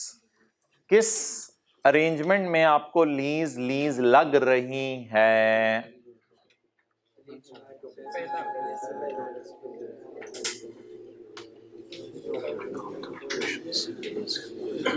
मैं बॉटम से पढ़ना शुरू करता हूं। लेसर के पास राइट है कि वो बताएगा मार्कर कब खोलना है कब बंद करना है, लीज नहीं है। लेसर के पास अच्छा खासा राइट है मार्कर बदलने का, पुराना लेके नया दे देगा और कहेगा चल फाले। लीज भाई ये फाइनेंस ऑपरेटिंग के टेस्ट हैं, ये लीज वाले टेस्ट नहीं है, ये निकाह के बाद जहेज की बातें हैं, इसको नहीं टिक कराना था, ये फाइनेंस ऑपरेटिंग का टेस्ट है। Lease term divided by economic life, it is not a test जो कंट्रोल और आइडेंटिफिकेशन टेस्ट, ये कंट्रोल आइडेंटिफिकेशन टेस्ट से बाहर के टेस्ट है, कोई ये फाइनेंस ऑपरेटिंग के टेस्ट होते हैं जो लेसर लगाता है। और भाई पहले लीज बनने तो दे, बाद में टेस्ट लगा लेंगे फाइनेंस है या ऑपरेटिंग है। तो ये तो डिस्कशन से ही बाहर है जिन्होंने इसको टिक किया था। तो पॉइंट ए में आए, लेसी के पास राइट है सारे बेनिफिट लेने का from the use of asset. अब ये वाली कंडीशन तो थी ना हमारी, तो इसलिए किस पॉइंट को टिक करेंगे, ए को। अच्छा अब मैं ये हाँ होमवर्क में डाल दूंगा ये। अब आप ऑब्वियसली एक बच्चों की रिक्वेस्ट होती है, डिमांड होती है कि ये जो है इस जैसे कोई 2-3 और सवाल जो है वो हमें होमवर्क में दे दें, ताकि ज़रा एक आईकैप के 2 सवाल करने के बाद हम कुछ लिए भी सवाल चाहते हैं। स्विमिंग पूल वाला सवाल हमारे पेपर में तो नहीं आता, क्योंकि जब से सीए शुरू किया जो एग्जाम्पल टीचर देते हैं वो पेपर में कभी नहीं आई। तो इसलिए ये किताब में अल्लाह का शुक्र है हमारी एग्जाम्पल्स मौजूद हैं, पेज 60। इनके सोल्यूशन मैं अपनी किताब से मिटा रहा हूँ ताकि मेरी भी घर में नज़र ना पड़े। तो ये 2-3 एग्जाम्पल्स हैं, आप देख लीजिएगा ये लीज भी है या नहीं है। किताब में कौन सा पेज है, 60। ठीक है जी, इंशाल्लाह। चलो ओके।